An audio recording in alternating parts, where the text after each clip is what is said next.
obesan ya sori biem ye hwe ase a ye sori enti se nne na wa hwe ase a ochena obesan ya sori biem usikasam ahwe ase mene wo ya adwen anopai dia wo bedie kura no ebi ni ho anopai kura wani nna bibia so but I have come to tell you say sikasam a ahwe ase no ebesan ya sori biem sika no be pagya biem udwetre na ahwe no wo besan ya sori biem awurade be connect wo awurade be boa wo awurade be yi boafo ama wo na wo be sori na wo besan anya dwetre akita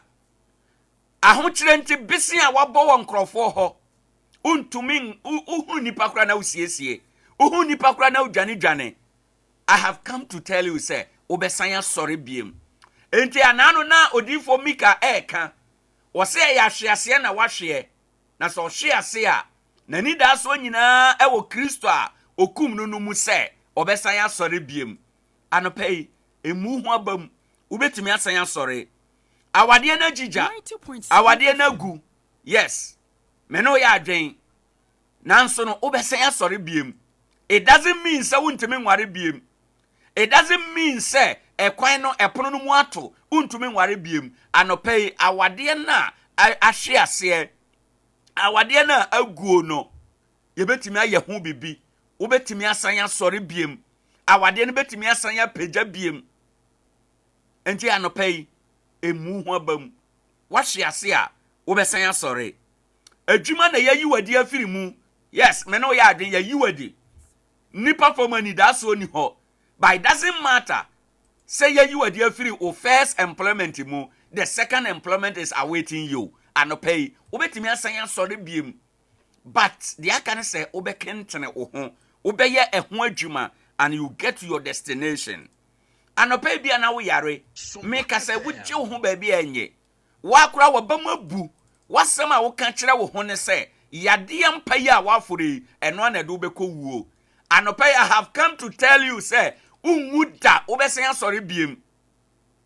anopai say yade ma wahwe ase a gitum say eye yade na wo yare na obesen asori biem say awurade ma no nsia bomprenu dakoro de a enne na wo yare but enkyere say ebeduru anwumire no na oda so yare enkyere say ebeduru ochena no na oda so yare you will rise again enti anopai keka wo ho hye wo ho den na ebetumi aboa wo wodu dwetre nyina tu kwan ukoduru ye wani gina ena yasen atwa wasu ama wasan aba you will rise again empaba hye wo ho den keka wo ho na obesan asori biem anopai mabase mebeka kire wo se ye ne odifo Mika nya adwen se obetimi asan asori enti Mika se metamfo ma wani nye me ho na se mahwe ase a mesan asori enye the first part metamfo no ne hia me but the second part of the statement no was say mahwe ase a mesan asori eho ena mepesa odo wa ho den si eho ena mpesa odo wani to eho na mepesa wode eye wani da so nyina ekohye se wahwe ase a hwehwe kwan a obefa so a obetimi asan asori biem awurade moa wa no pay ontentene wakwan ontutu wanamonsi ye ne ebeye esan musu awurade nyo mfirim ne ebeye aban amaninya ne ebeye benabo ne ebeye mihunu yanka awurade nyo mfirim ene anopai omoa na onhwe wo so a wo ho emma asem munua bema Owoahene Acheampong nie anopai eye osom ena mede brew e Sompa 90.7 FM eso Adea Akye Abia ba bia yadri akasima dumiensa na abo anopai no nsia bo a yebefa no nsia kase ebo afri Sompa 93.1 FM ewukumase na yede abro sesi ayi de ebre asonsa yede anopai kai bosem ebro ofa apam atenase yenkomra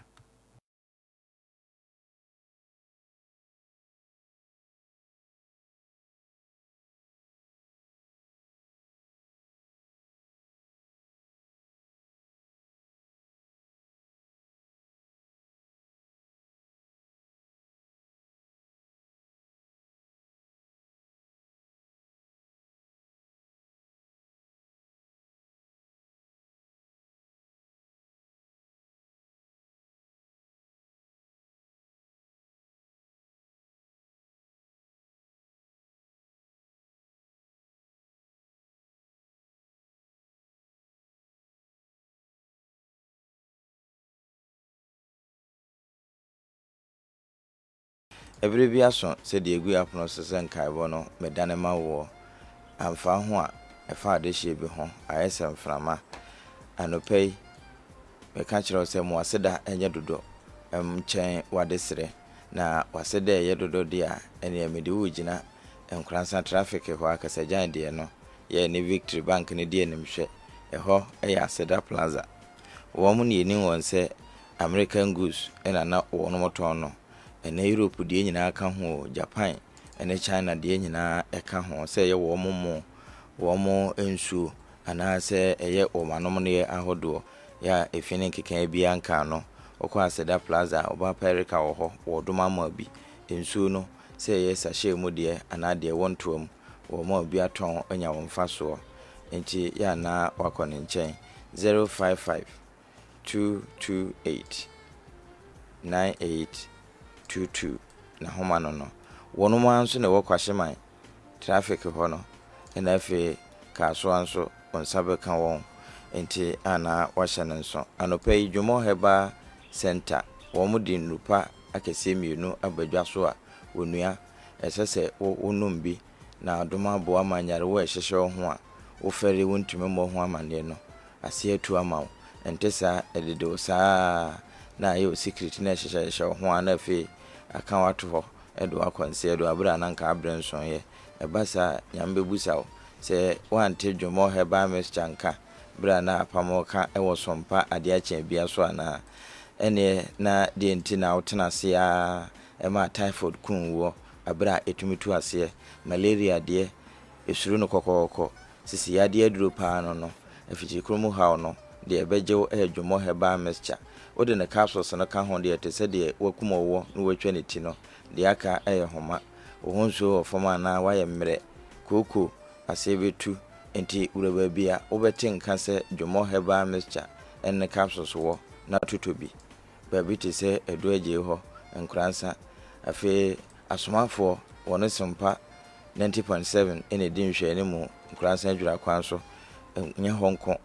Nkoranza fie na kofi nyam ne Heba shop ho obenya bi Selasi drugstore ene SDA Central ene di nhwe ne mu okokanto kwa ho a Dwomo Heba Mr. ene capsules de yede bebo ho 020 167 2578 wo so ahoma yi a enkomo bie wo akira ese ohunu no wono bede ne di ama wo hunu bi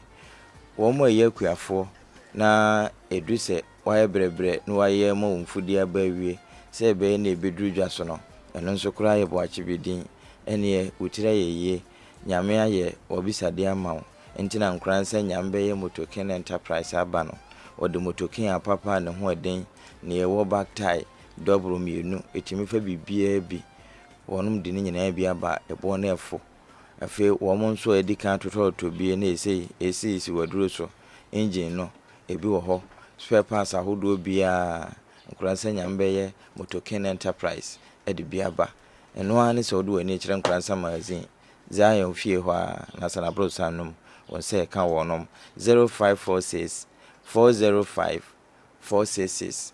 ewo so ahoma yi a eno wo mo ebedi nkomo bi e wo so die Nkoranza Old Market na medoko eho no edwana bro sanu ekire pe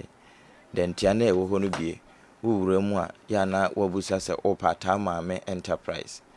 wotonton bibia eboama asetena mu ewie peyo ewo no ho se afi na aba fafura ma ho tetam no papa no bi wo ho afi nku ahodo pawura enkora wayire afi wono ma fafura kwakọ wo de woso ene eho aka de enkora nnuane nanyi wo mo bi latogen mese no de obeka de wo he no waja de wo he SMC abusu setam ebio baby career kopebi na abasha obo otimi de no ko ba bia uye no firi ho a baby skirt no feeding bottle ene bibia bi wo de ye wura ho na mekasa meka ade abekyen ade akyen nebnen unye si ya no wahwe na kira kwan ana afre no 0245 951 927 0245 951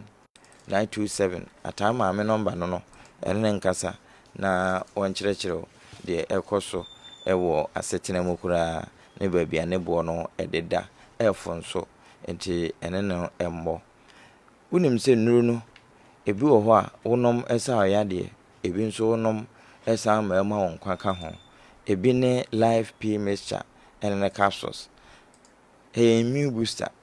nti ebi kura wo no paneɛ no wantumi ango bi, ebi yɛ booster no nso kura wamfa bi anto so. Ɛneɛ wohia life pea mixture ɛne ne capsules ɛndeɛ memene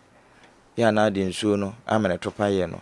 ɛba ne saa gonorrhea ntimi mmɛn wo saa na dwonsotwa mu ha nso wonhyia bi da sisi yadeɛ paa yɛbɔ din a wobɛte nanso wonim ade kora yɛfrɛ ne saa bra wo no nom life pea mixture ɛne ne capsules. Yɛna na mo anyare nyinaa yɛ sɛ na abribia wɔ mu nnuro deɛ wɔ mu nkɔ nyɛ n'akyi nti wo nso wonkɔ na wonkɔ check up yi deɛ yɛ anonom nnuro na abribia wo ho ayɛ ɔden. Wobɛnum nnuro a nom deɛ yɛ papa life pea mixture ɛne ne capsules a Sompa yɛdi ho adanse ɛde ama wo. Medi tura kyerɛ wo yi ɛna mekyerɛ wo sɛ kɔda di sam hɔ sɛ meboa wo nsa bɛka to pɛyɛ ne bi busa na ase koraa ansa na wobɛtɔ a watɔ ɛda apia hɔ ɛwɔ nkwaben waduru dwuma se gyidim no ɔfaala no mafa hɔ no ya no wabusa Chairman Gabriel sɛ life pea mixture ɛne ne capsules no sɛ ne teɛ na wɔn deɛ wɔbɛkyerɛ mu gaga sigenge nyina ase akuropɔn ɔmna samoa ado agye o station hɔ enupa no wɔtɔn enti life pea mixture ne capsules yɛ papa enti ebi wɔ no hɔ. Wokɔ sɛkyɛduma se a Mandela phones wɔhu sɛ yɛ dupa enti wɔtɔn phone no nyinaa no na wɔde life pea capsules ne mixture asa so aka ho. Onua pebi wɔ mpɔtamu na yɛhu sɛ yɛwo oso nesie ya wotɔn na fe wogye biribi agu ho no na de ayaresa nso ɛma adasa ɛbasa nyame bɛhyira wo. 0551 880 918 anɔpɛyi wura hɔ na ɛne wɔ mmɔ twerɛ no deɛ waka nyinaa sɛdeɛ watwerɛ ato hɔ no ɛnyɛ deɛ a ɛbɛtwa mu da biara da ɛtim hɔ daa na ɛno bi na ɛka sɛ nyamesompa ne sɛ obi hwɛ nyɛsia ɛne nyanka akunafoɔ ne oni bie ɛno no Sompa akyɛdeɛ adekyɛ ɛbɔ wɔ akwan mu nyame de kyɛ yɛn a bro nyabɔ so mede ɛtɔ so do no baako na ɛduru hɔ a wɔn mu a ɛtimi ɛba mmea te sɛ Sompa 90.7 ha na ɛyɛ akunafoɔ ɛyɛ nyisia ɛyɛ nyanka ɛyɛ oni bi a wɔn bɛtwerɛ wɔ mu din no sɛdeɛ din ne kyerɛ no a wɔn afa so ama wɔn nso anim sɛdeɛ aba hɔ na ɛba hɔ nyinaa no Church of Christ asafo no nso sɛ wɔbie kwampona to hɔ sɛ ebia na wɔ oni bie bi ɛwɔ ofie anaasɛ deɛ sɛ bio wɔwɔ adwene mu ɛhaw kakra ɛwɔ ofie eduba bi ɛtete wo paa mpo na yarehwɛ mu ne ade ɛneɛ otire yiye wo mpa ɛbɔ a wobɔe no nyame atie abɔfo aka akyerɛ no enti wɔn mo de aba begya yɛn sɛ saafo no wɔhwehwɛ bi ayɛ health insurance ama wɔnom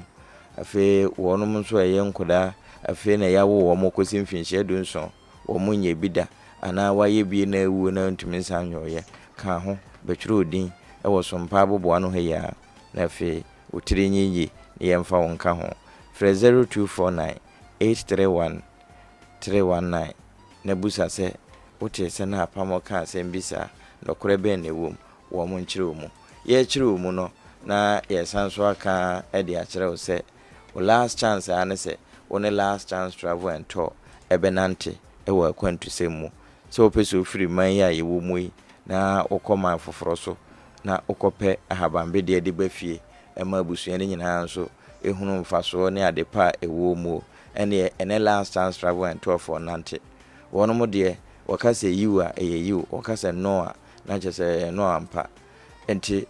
wopɛ sɛ wokɔ Canada, UK, Luxembourg mo anaasɛ Dubai, Malta, Estonia, Poland, Serbia anaa Portugal Cristiano Ronaldo kurom hɔ ɛhɔ nyinaa nnwuma abuo wɔn mpa adwumayɛfoɔ ɛna wadwuma no a woyɛ no nso a yɛwɔ no borɔfo no ebi wɔ aburokyire enti wokɔnko a wobɛnya bi ayɛ ɛhɔ no nso deɛ yana wɔn ani a wɔn de ɛhwehwɛ no ɛsoso nti wɔn mu hu ne ɛwɔ obiara mu Germany, Belgium, Denmark, Netherlands, ɛhɔ nyinaa yɛbɛtumi adom wɔ entry visa ama watumi akɔ akɔtenam asan aba adi akɔneaba ayɛ adwuma anya biribi ama wɔn nso abrabɔ asesa enti akyɛ mu mmienu ɛnyɛ nkran a Kumase ne yɛwɔ kurom junction hɔ a Church of Christ asafo no ne nhwɛ animu ɛna afei nkran so yɛwɔ Kisiema junction Kofme Plaza nom ɛno ane sɛ wɔfrɛ yɛn wɔ 0543 565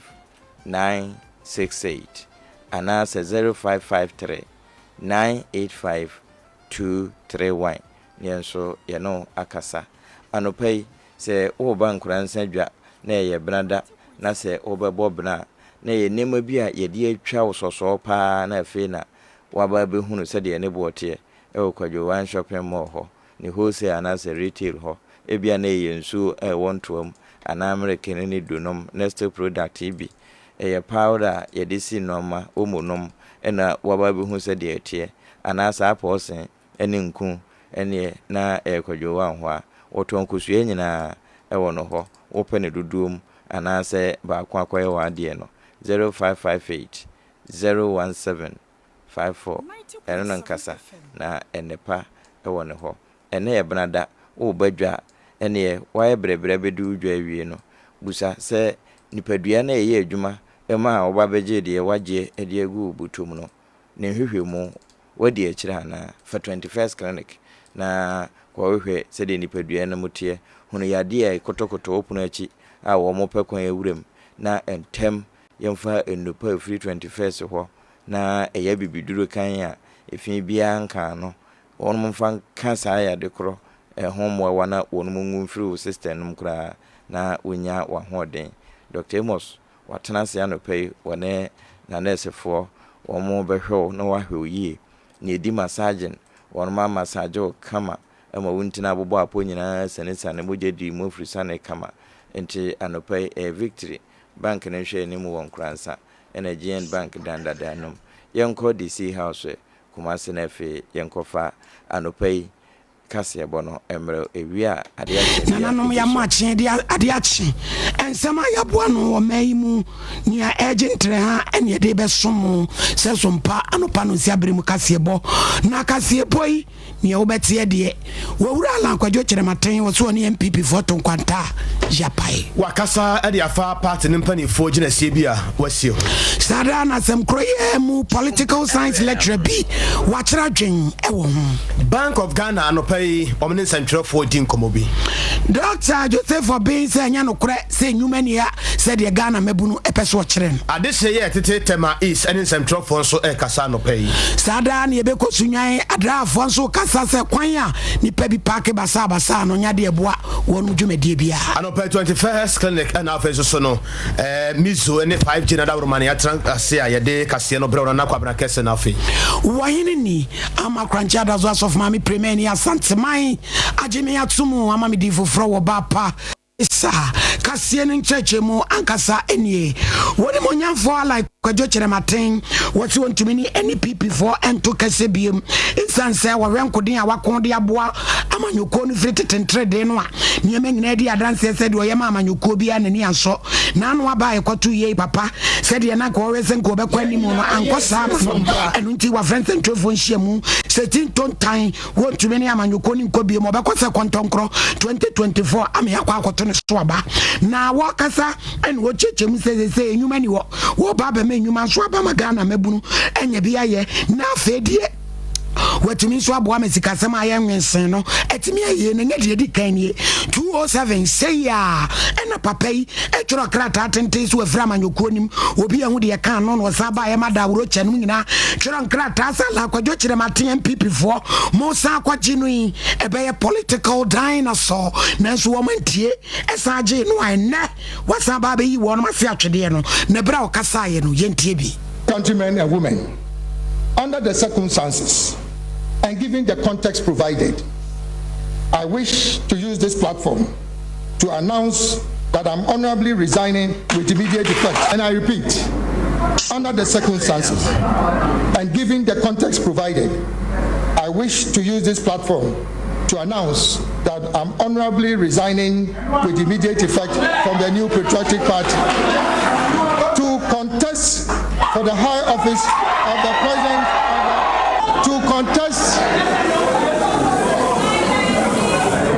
Thank you very much. To contest for the high office of the President of the Republic of Ghana in the 2024 general elections as an independent presidential candidate.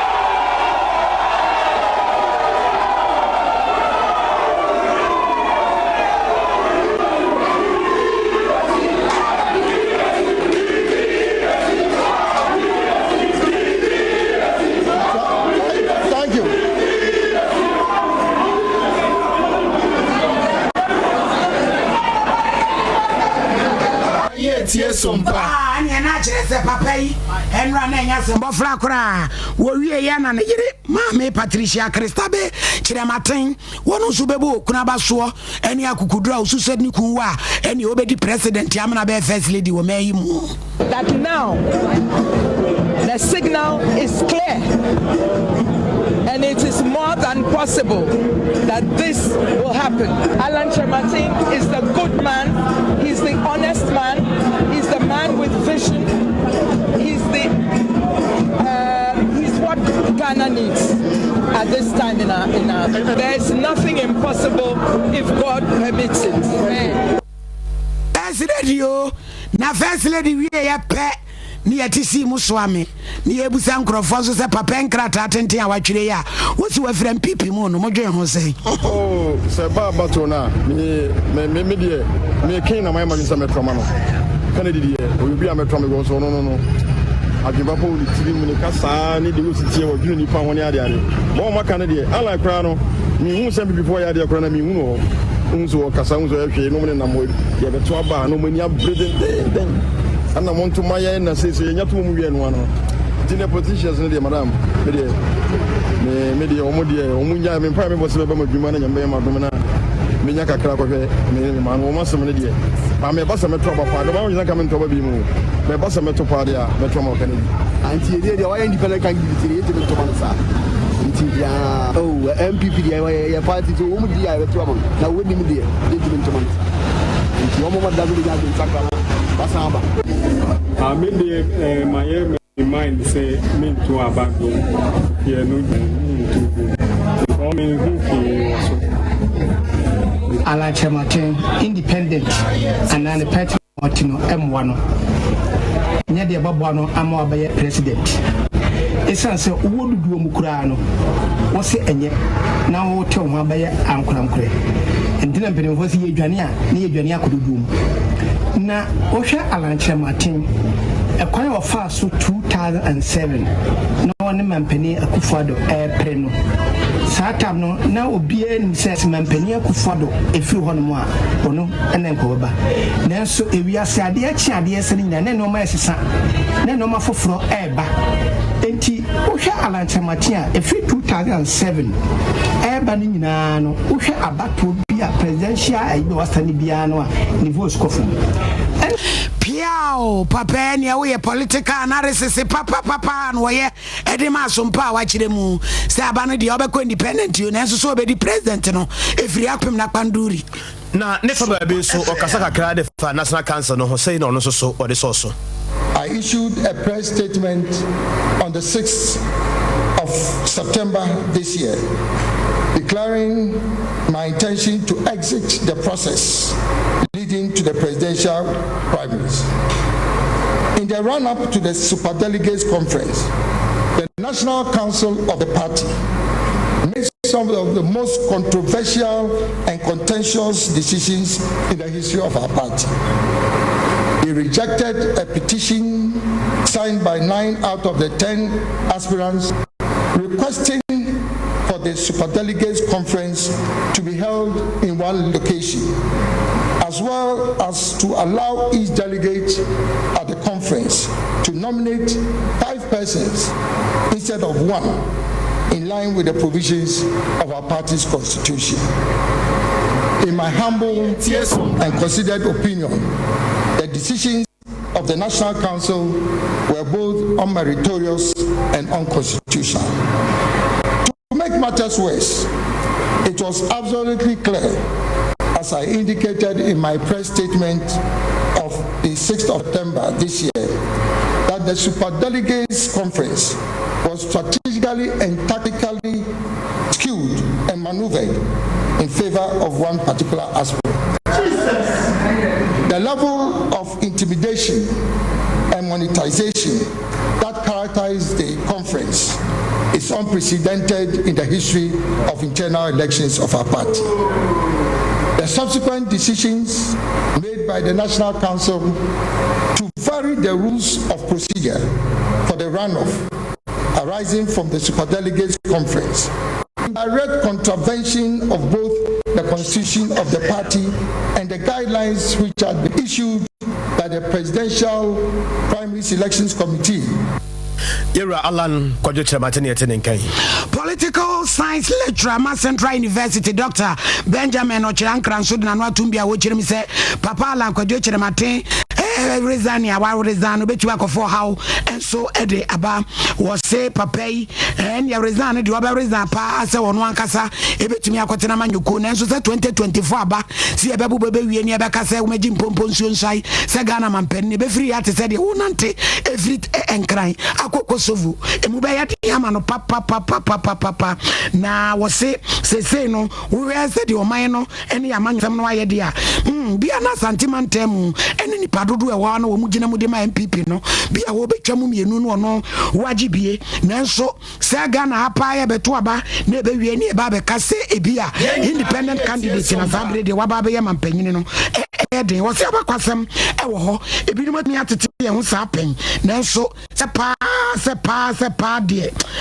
de bia na ya mrahye be dwafie nkonwa na mampani de ebe ye den politically political suicide and our community Ghana ha there was history nyama politics in there any part of the one and almost political party for independent and now almost your mwanga some party who are mutimi enya abadodo nyama mienu either say about independent na no R30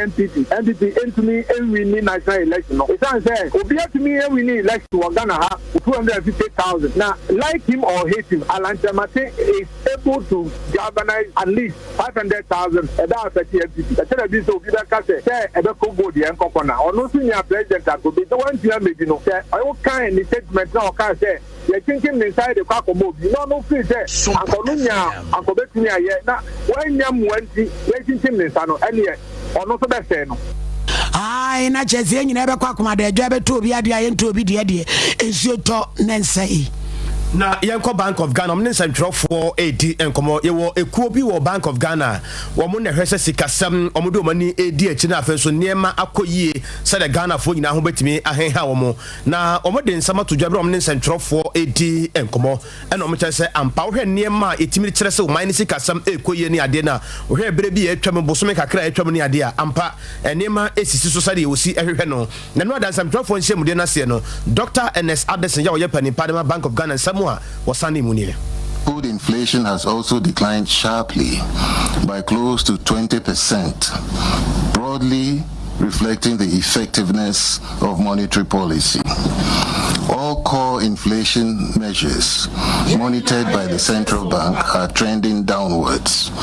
indicating continued easing of underlying inflation pressures. In addition, 1 year ahead survey-based inflation expectations seem well anchored.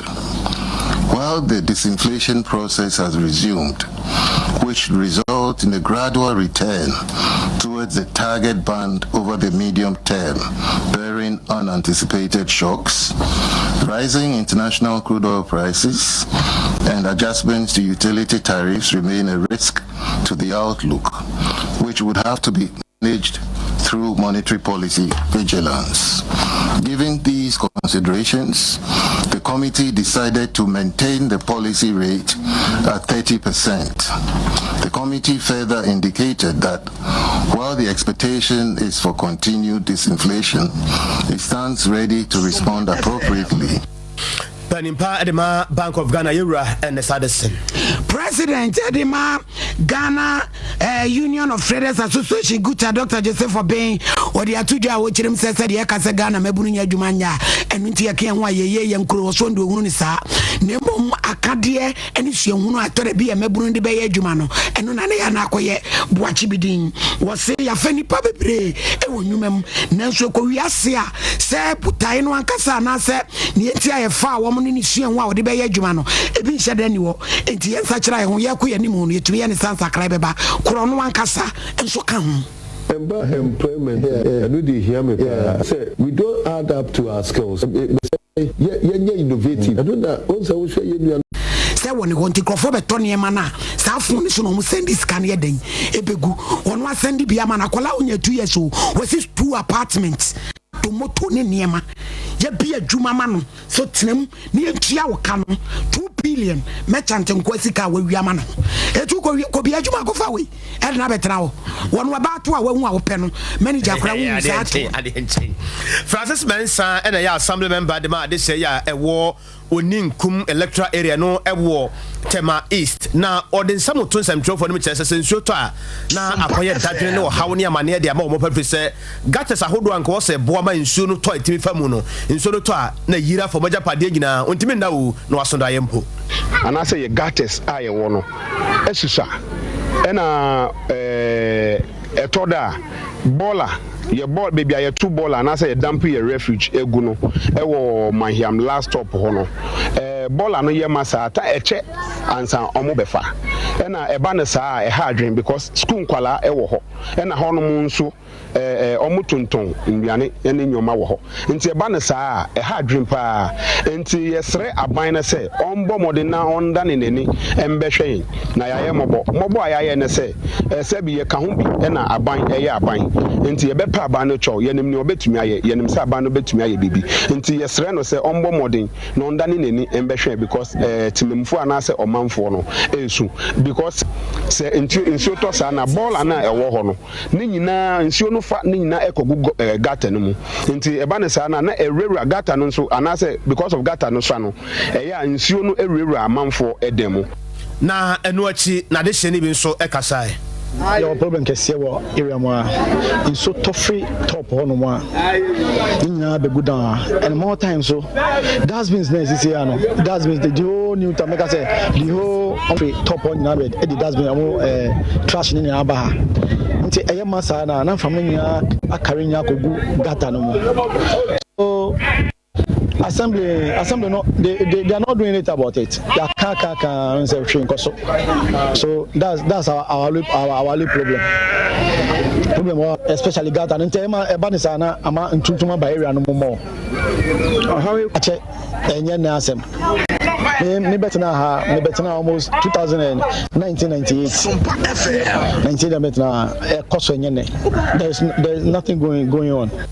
yakoya ni mo ansafo from yakoya ni mo ansafo from aye kosunwan eye bromantem krotem na sabre asenkafo ewo ho na wo frem titi di mperifo se wo momra na kwane ya sunwan ye park ka abasa no enya de eboa wonum dwumadie ni titi ni meaya ya na ye zongo one way ho no private cars ya wodo ya wo parking to me kofa mope so traffic ba wa wo dwumadie kura asenkafo ni enuan me wo sunwan 98.9 ena twetwen koma wo de asem etu wonu anim wo se enya no nko ebetumi akofa se ka bi kura betumi abomu afei ye no ma nam kwa so kura ka bi betumi akrim yen e de ahwefom nde ma ka e konkwa ndi se kezo park wo one way so it na why no double road na asach no ya etumi koso traffic ebi okwa na car kesebi enam so but enam say car fufuru asen parking no ontimi nya space between them move you also na cars be suit nechi ndi anu bi aso tumi koso traffic na ave tumi so san koso accident because we be on akwa bi person cross so by nam so ojina car na chinti no bi o hu car na etwam no yenum say no ye ba engina one way say free to chime by station straight on say oba ye car say park one way no so no ye park ho no omo ko adwuma ye fo no omo use private cars do na ya omo nya ba bi am park ti no mo be park ho no nti wo hwɛ sɛ kae baako ba na wɔsen agyi ɛno twam ansa wɔwɔ nipa no wɔbɛtwam nti yɛ problem no nyinaa no firi ɔmo a adwumayɛfoɔ no mbɛpaake wɔ hɔ nom ɛmboa yɛn because one way deɛ nkɛsɛ nkaka sisi ɛwɔ lɔre kwan no sa sometimes koraa yɛpie yɛlodu wie koraa na yɛpie a because of sɛ car ne paake nti na mane pa ɛna car nso paake hɔ no so a ada motos no koraa fa ada one way no ɛsɛ sɛ nka ɛba saa so wei eya shenkafo a wo sunwan abusia ye kɔ yanim wɔ ensam foforo mu na kyɛ sɛ ye kɔ Nkoranza ene ne mpɔtamu na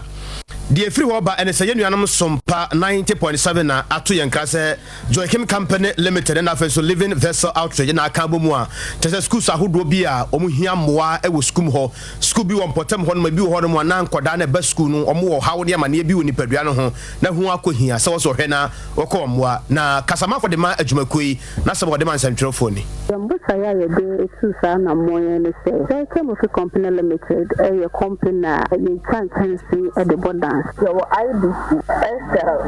MSL, yɛsanso ɛwɔ Eurotel, yɛwɔ Alvin. Joachim Company Limited ɛwɔ sɛtini ɛso masene prɛkɔpɛ so mumu kuma sɛ bɛkasa wɔ si aseɛ nti Joachim Company Limited yɛne living vessels for ne partner ya yɛde saa akyɛdeɛ ɛbaeɛ yɛmbota yɛsi yɛ ne so ne sɛ yɛbɛma obi a wɔni bi asere obi a wɔni bi ɛpɛ sɛ ne siri bom ɛnyɛ sɛ yɛtɔn nneɛma agye sika pɛ na rate ne yɛ last and I will say your face yeah now this time around you need living vessel for and a cambomo and it's yes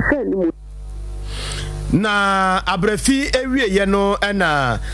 living vessel outreach yeboa Edward ono so na kasamafo ono so sem ode man semtrofoni living vessels outreach the way be as kaya kuma say ye ne Joachim Group company edopum na yaboa wona woni bi wona oye less privilege abo say nyame sompa ne say wahwe nyanka ni emisia the living vessels for your factory ho say then say bit ma yiwi a ye nkoa ya ho den ntini say you call Joachim Group company and then company kaka so or near Costa and one night no custom say no Joachim director one from and now also yesterday with a huge amount of money say yembra na yembo in yan so money be so yembe come na nyame na yedi ability ai and he na your mentality ai rasna yedi eko papa no so mwa na say be ya wona wusu wona owo amani wona wontini enno wontini nko wontini mano wonso wonya bibi abi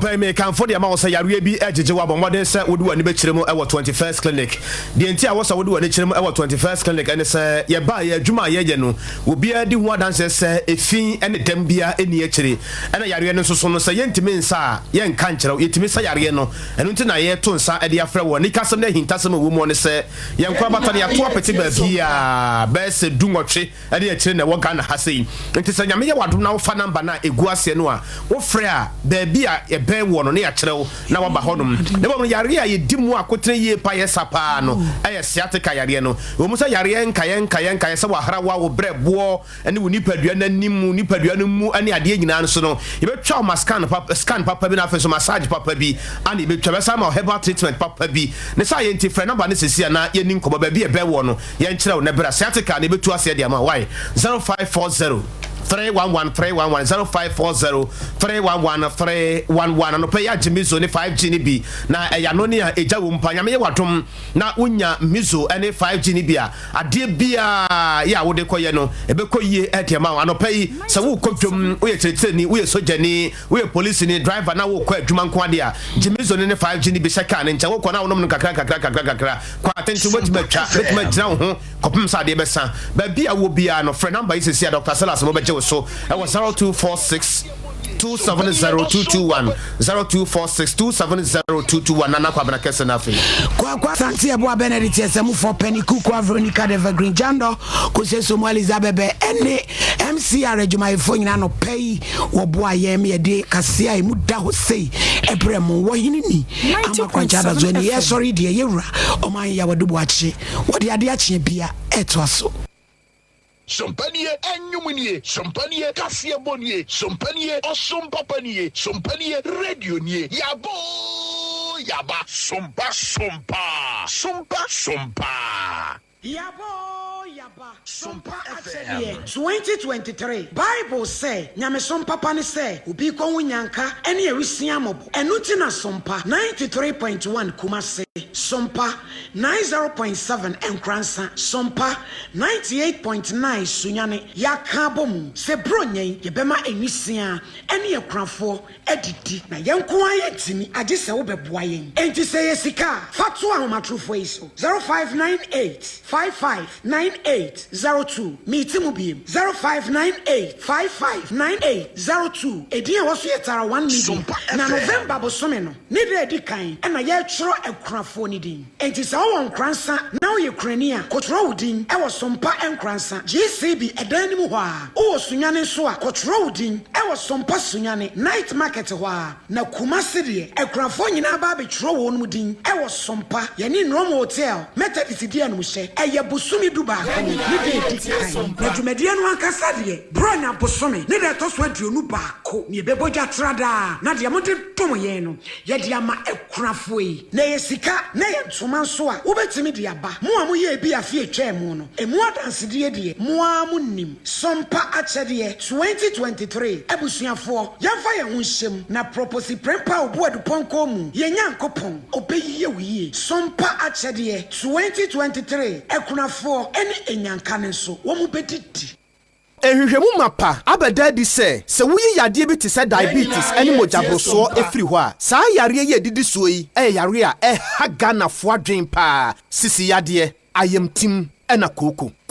yare a se bawo so a woni anika ene anije wa brabom na 3A co capsules no ya heda to ye bo ase ene ya yese sa wonum aduro no a koko na fifiri wo yam afifiri wo herefa ebeyidi afiri ho menim sabre baabi a wo ya wo temenka ena menim unipa bia koko hano ena menim baabi a koko no adi wakoduru anika samo hinta samo sabre ya wo temenkan medema wo no se edin no 3A co capsules ya koko master mesra utie ne sano nso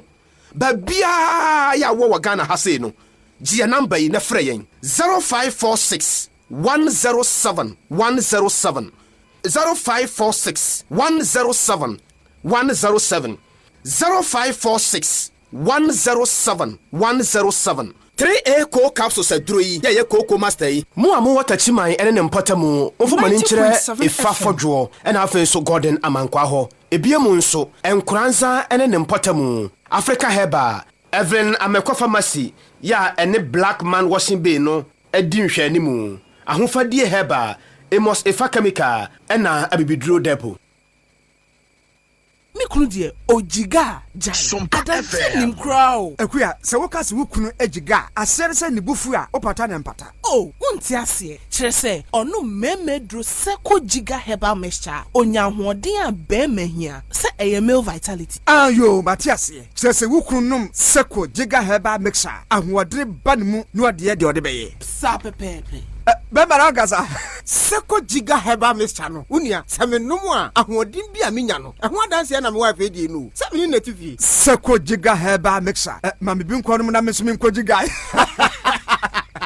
Ubenye bi pharmacy chemical any herbal shops. Atufo nko Seko Herbal Limited Kumasi Bon Ofinsu Road wa Bengal filling station no for 0244 799 506 and now 0243 822 010. FD agi ejwedi nkrato yatum. Question way wa obehunu no pejansa neje 3 points. Manenko good. Travel and tour company ben na Ghana ha. O kan promo di good. Ewiase o man bia wade wo koso no. Otumi betena TV ni radio so. E kan ho price kura kire wo. Na nso anfeli. Sir.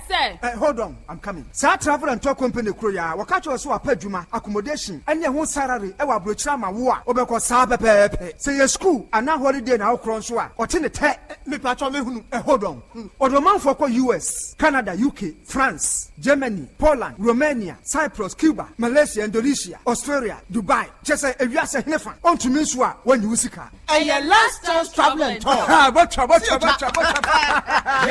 Your last chance travel and tour so was higher ticketing and reservation simple cry. My bonus wo. Oh yeah. Kumasi Obuakom Junction, opposite Church of Christ down. No bani 360 pharmacy for 0543 565 968. And Accra, Kiseman Junction, Dimpani Achumba Takwano so for 00553 985 231.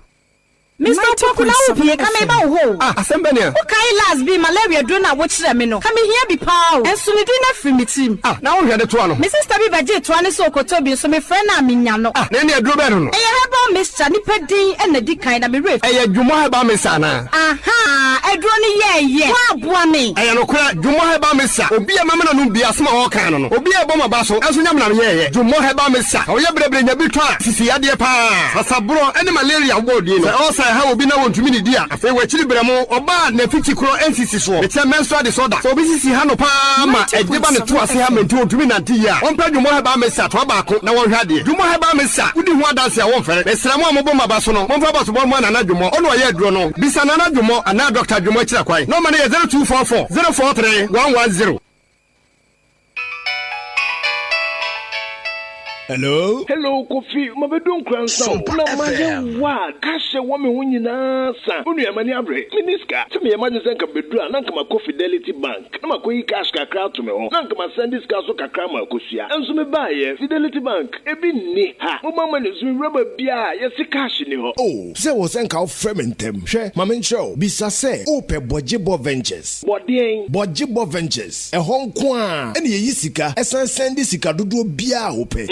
Oh yes, mobile money dear network bia. Ubo number na nedem Oton Richard cars, any SIM cars, or your transfer, and also register SIM cars, network bia. Hey, oye we nyina. She, ne yesima wie, Bojibo nko a, and Fidelity Bank, any Eco Bank agent or Nkoranza. Se ubia account, o send you obisika, and say uko jiska ede free Eco Bank and say Fidelity Bank account mono. Ko Bojibo Ventures. Emfa ho ne bank ya, obi save. Ubetnya send this car no e Bojibo Ventures. Oh wow. This wish no so ye adwuma. Nkoranza Bojibo Ventures e wadin krase. Edwa abonsan no nchepe. Me da se menua. Fra Bojibo Ventures e 0248 089 463. Bojibo Ventures.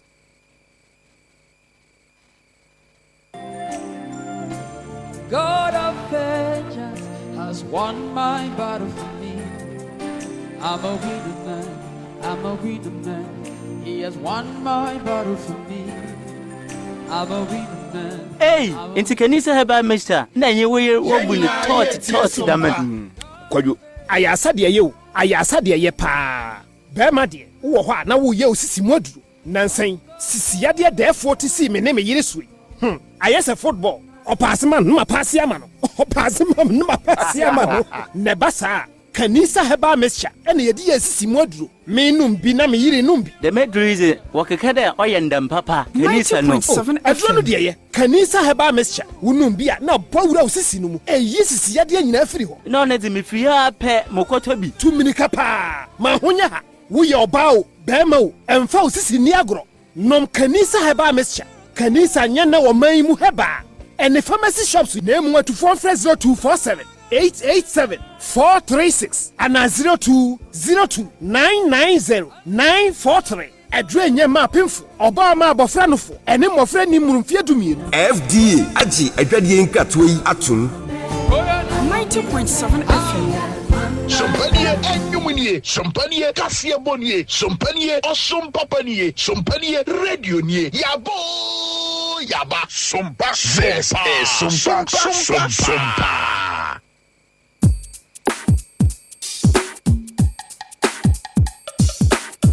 Sompa FM.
build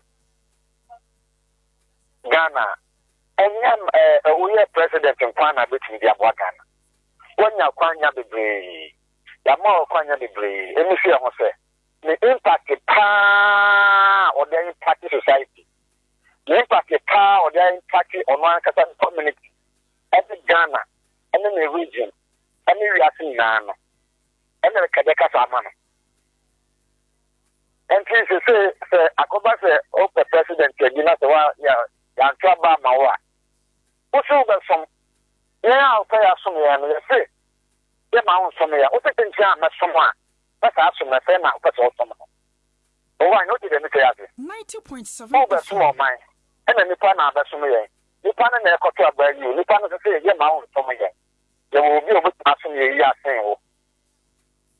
what's the thing? I'm not some. And you have some awesome Papa Ben are making us on. And then I was announcing because I know can also say MPP no free mono. He still believes in the ideology and the philosophy of the MPP.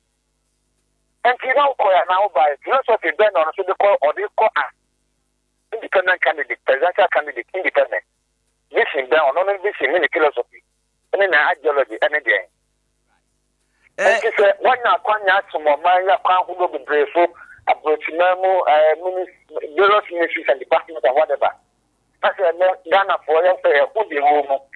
Because of me, who are some of the social and Kata, Kata, and Kata, crazy. So, among Kata, any vision, only the philosophy. And so, and maybe I know I'm a podcast and it's a amount for being church or money. For the year, I do any politics. Adea Akye generation. Or they say, yeah, and I have a kilo na come say. Not only in Senka MPP here, I say MPP there was lots of you MPP no, and I say, Casa Bio, I say, lie no what, MPP there, lie no what, now, Yanum didn't catch it there, or being the one who to me, the same thing. And you don't come out and say, oh no, something can be age, but they won't do what you know, you can do the swap. Politics is not always the case to say a so because any dynasty. Oh, and yet to say the outcome to say South Africa, I'm outcome to say the amount to say Gabon, no, my yet to say Equatorial Guinea, to say to say Togo, Togo. I just say we can say never penny wa, but we be at the money. Ghana the democracy no e open and this a true contest so now win here and now lose you must understand because you move in not or one no the maybe a money say the people is nature and master the yeko no and can you do Spanish and can you can make because about because we also set a political party some years back but we believe in the philosophy say and yet there one kasa udenya and it's all home but at least the majority of the people no and anyone can come and that's all now. Mr. Nicholas, okay. No, what can it brings to question SAS special conference and delegate amoko ye no. Even though our constitution would there, but then amako be can say na enjada necessary because na ye hu nyina no na akope da we nyina ba. Amako argument na say you will be now on can special delegate no ho. In reality no, be a specific candidate, but special delegate no pesa any panel. And that special conference and special delegate more for me, yeah no. And shut down from what papa be a mara party no. What do you say to that? Constitution. Now the more one, Mamacha did. Say, Nanka will be our observation be announced different particularly about the structure now. The person ought to have great concern. But won't confirm me and control banning you and sign up because let me say, since 1992, I get to today. 30 men are in a 30 young can want it. Election then are cost of the ANC. If you look at the substance of the issues in the delegates conference, you know, what we said, a movie. It will change the but if you have 900 and some consent, less than 200 100,000 akotoaba. Less than even 10,000 in akotoaba. Now also what you have best and want to have more than even 100 votes in 90 something vote. Because he said significantly no on became party there. But because maybe and count no big boss, if you bring 150, 145,000, we never say Muntin and man right. And that's fact and also I will be in say 2007, we never got 2008 elections and MPP for representing 17 candidates. And as I choose in Mumbai, I'm not such a party, I am there, I will be at Jackson. Issues are not allowed and go for reasoning than was about. Register, then you will be a free Minaya for Yama County. You say, finally, no, they understood it, and they were even happy to say the structures no, were put in place. Except in the Puritans, upper Isina, the Chelsea, or candidate didn't keep. Our candidate normally send a Chelsea or Manchester effective what you and the post. It tells you, say, you have left that with the people on the ground. Because when you can make a say, he has already shot his foot himself in the foot. Right. Right. What they can't born who you want and not something and not to come out name of that. The base is strong. And look at Alan and go for now with the and Kata and Kwaya normal pass of his communication to us not even the best. Going to 2024 elections, I believe if MPP for FFA or Motrasu Ayaman Yasema Ghana economy. Ghana for must look at the circumstance. Will be unfortunate one say or protection chair time. Right, and finally before you know okay. Right. Finally before you know baby no, we share a year after conference no. And some Yera Alan up in the petition or the party and penny for Osha party and penny for conduct to a more ye. Yet to me, I saw some ye because and no or reason we no party and penny for say and ne on be responding. The person can be country power pure. And so, number of there was no substance in the issues already. As I said, no, a moon is due. Who quite caught it. The question I never quite said. Your case is of no substance and therefore it is of no effect. It is what hiding. I'm not sure. Court of competent jurisdiction. It's putting that some kind of contract in my way in India, so you're about trouble. In Australia, I want to be there. And so we had the release consent to say, the family, we are now we are not the Canada, come the corner, country for the Nakwine, and they are calling you over near Madiakoto 2024. Some of the issues were baseless. But the issue is you could have done something better than what he has done or what he did yesterday. Right. Because you're Nicholas Anope, yet as an command yet.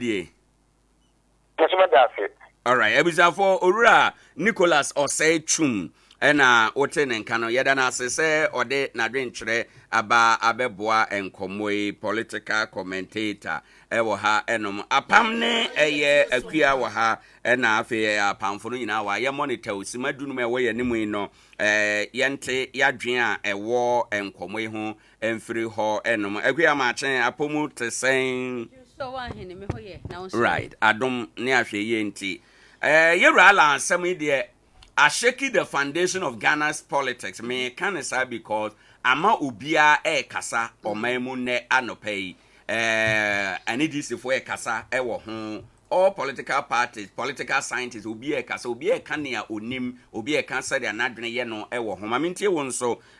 free nora wote announcement no bepem ne no to say mamintie o Owoahene me da se ene akwanya odi amame enanso ye da foforo mamenchia yeti phone na enra Alan K onumunyam for resign ye no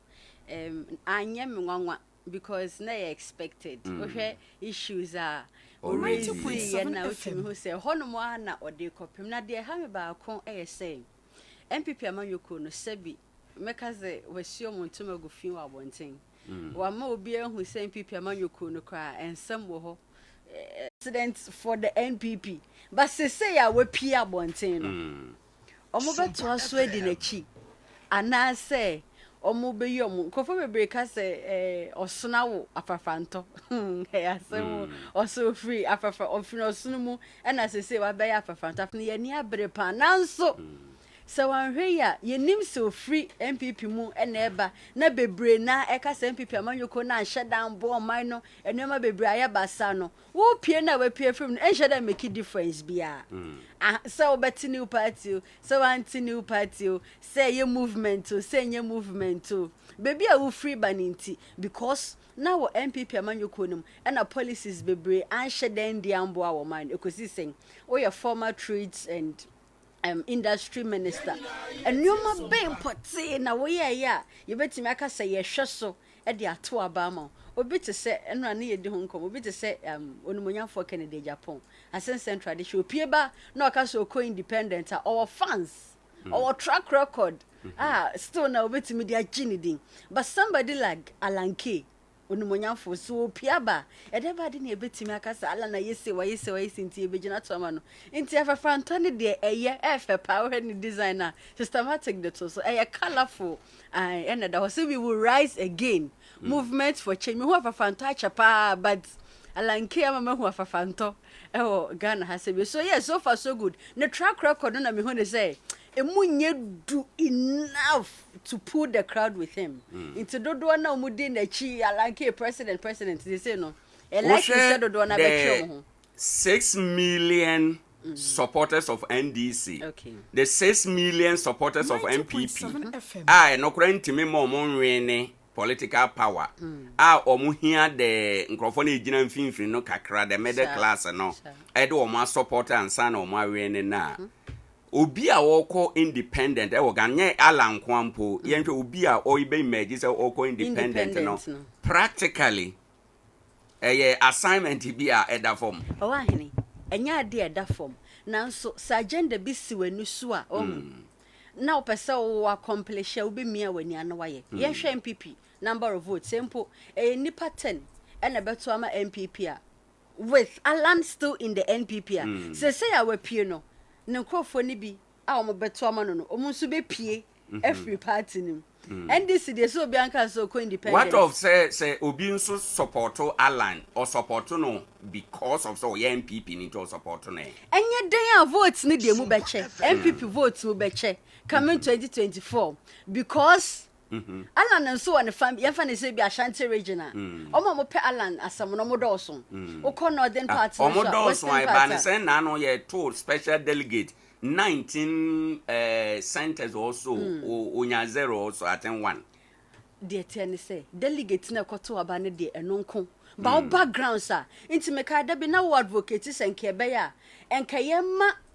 wo bia enko nipa delegate system no super delegate system ni mo kra obia party member bia vote yema party member bia entu bi eno sa no ni ehu say okay we ye penasem nkofo ni pewe asem anyway na wase de ne ko na wo hye dem special delegate bi ekotoma nkofo bi a eno no e bia no manyi the choice of the people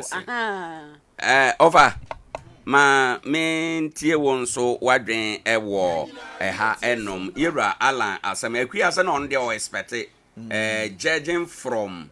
the outcome of super delegate election na ono dey or anticipate say ye be hu bibi say and lo and behold ye hu bacho what you saying no correct na ma tiefo mo say abribia YouTube ho wo mo fa ye ni agro na won mo tie nsempa e wo sompa na no correct wo hwa afafanto a odna ho fa jeje me nti anopa kwadwantwe afafanto ye odna ho fa jeje mi yo yewura line afafanto a pie free osono mu ne munyedu unhu se ya no munyedu aha se ye kan takrabo a wonka ho sa na ntimi nkan ne nkan wi abo anso ho ono akure ya anso no ehunu ne category otimi tudie enso wonya no ma otimi so san nante otimi san nante nti wo hwese de bribi wasan twen no ho se wajai kura na akiri wasan baaye wonye politician we businessman a wodidwa dwadini bia nso no se ne mfa so oba ene ya na nanije oboka pe na na bamu bu onya ekura nka business no nka wogu no enti saa pepe na yewura land na akwakoye enti muma yemlemu ni pi dwadie enti ene obaye na obaye no ho sese ba bia keka ko no odi agura anhwa na bete bebo nsu enti no wo se wo twe ne ho se wa twe ne ho na enura ahwe video na ekọ no a me de na me sport me de me duro no me sport wo no mo a na wo mo ye bibi besi no na me hwehwe wo no me kasa se yewura ya abo abia samwa eka ho bia so firi so no mo se ne ma ni bisa yi ana se woda so agina so no mu na wo be se ala na ope na asem enti eduru abato a bokwa akoyete se de papa na ese yuko mrashe bedwafia na oye independence no for me na mrashe bedwani ni de ebeye na se ebeye sen okay 2000 and something hono and say wajai kra that 2007 wajai isa so akokoduro pa ye de kọ wita so esi pokoko si ase no wanya no wonne nso eno ne ka ho bia esi wo so watwe ne ho afirim eye nani so ade hunu ne botaye no wo ma Ghana fo hunu eno achi nani so ade hunu de say wa ye dada ansa kura na obe resign no say obe great transformation agenda plan GTP ye de aye ntomai ne amo enti obo ho se entoma no ewodin ebi ye mpoatwa ebi nso ye nkuranhye ebi atennie pa na yaka cho se sika wa taban a etufo na yaka se dihye nsu a eno nso yeka bibi na akyerew na yaka makompatu mmere a na eno nso ewo de ye pedi akyerew enti GTP wod nani so ade hunu no aba abeto ho na nso se no wo system num dada enti de ya na ye medani se yewura ba omia so no wonkonko yi obia no ne waka na mmom de waye ne obetumi aye no eno wo de na di na wa chese digitalization e baaye ono nti na baaye enam no se na baaye na owo de kyerɛkyerɛ yewura la ebadwadie mu a wono nso nhyɛ ase no won kyerɛkyerɛ ne de se enam so na ebia ye ka se West Africa Trade kura na ne headquarters BC Ghana no eyemia won kyerɛkyerɛ saa ne ma na ma Ghana fo hunu nese independence no fitin ya no woko ese se Ghana fo na uhu yensa no yenye independence saa o yenye independence kura ente saa nka kwa menkroma ko independence nso wosese hu se no odi independence achi a Ghana fo be hina bo ho nti ese ope party ese se Ghana fo ni party ho okay birthday party right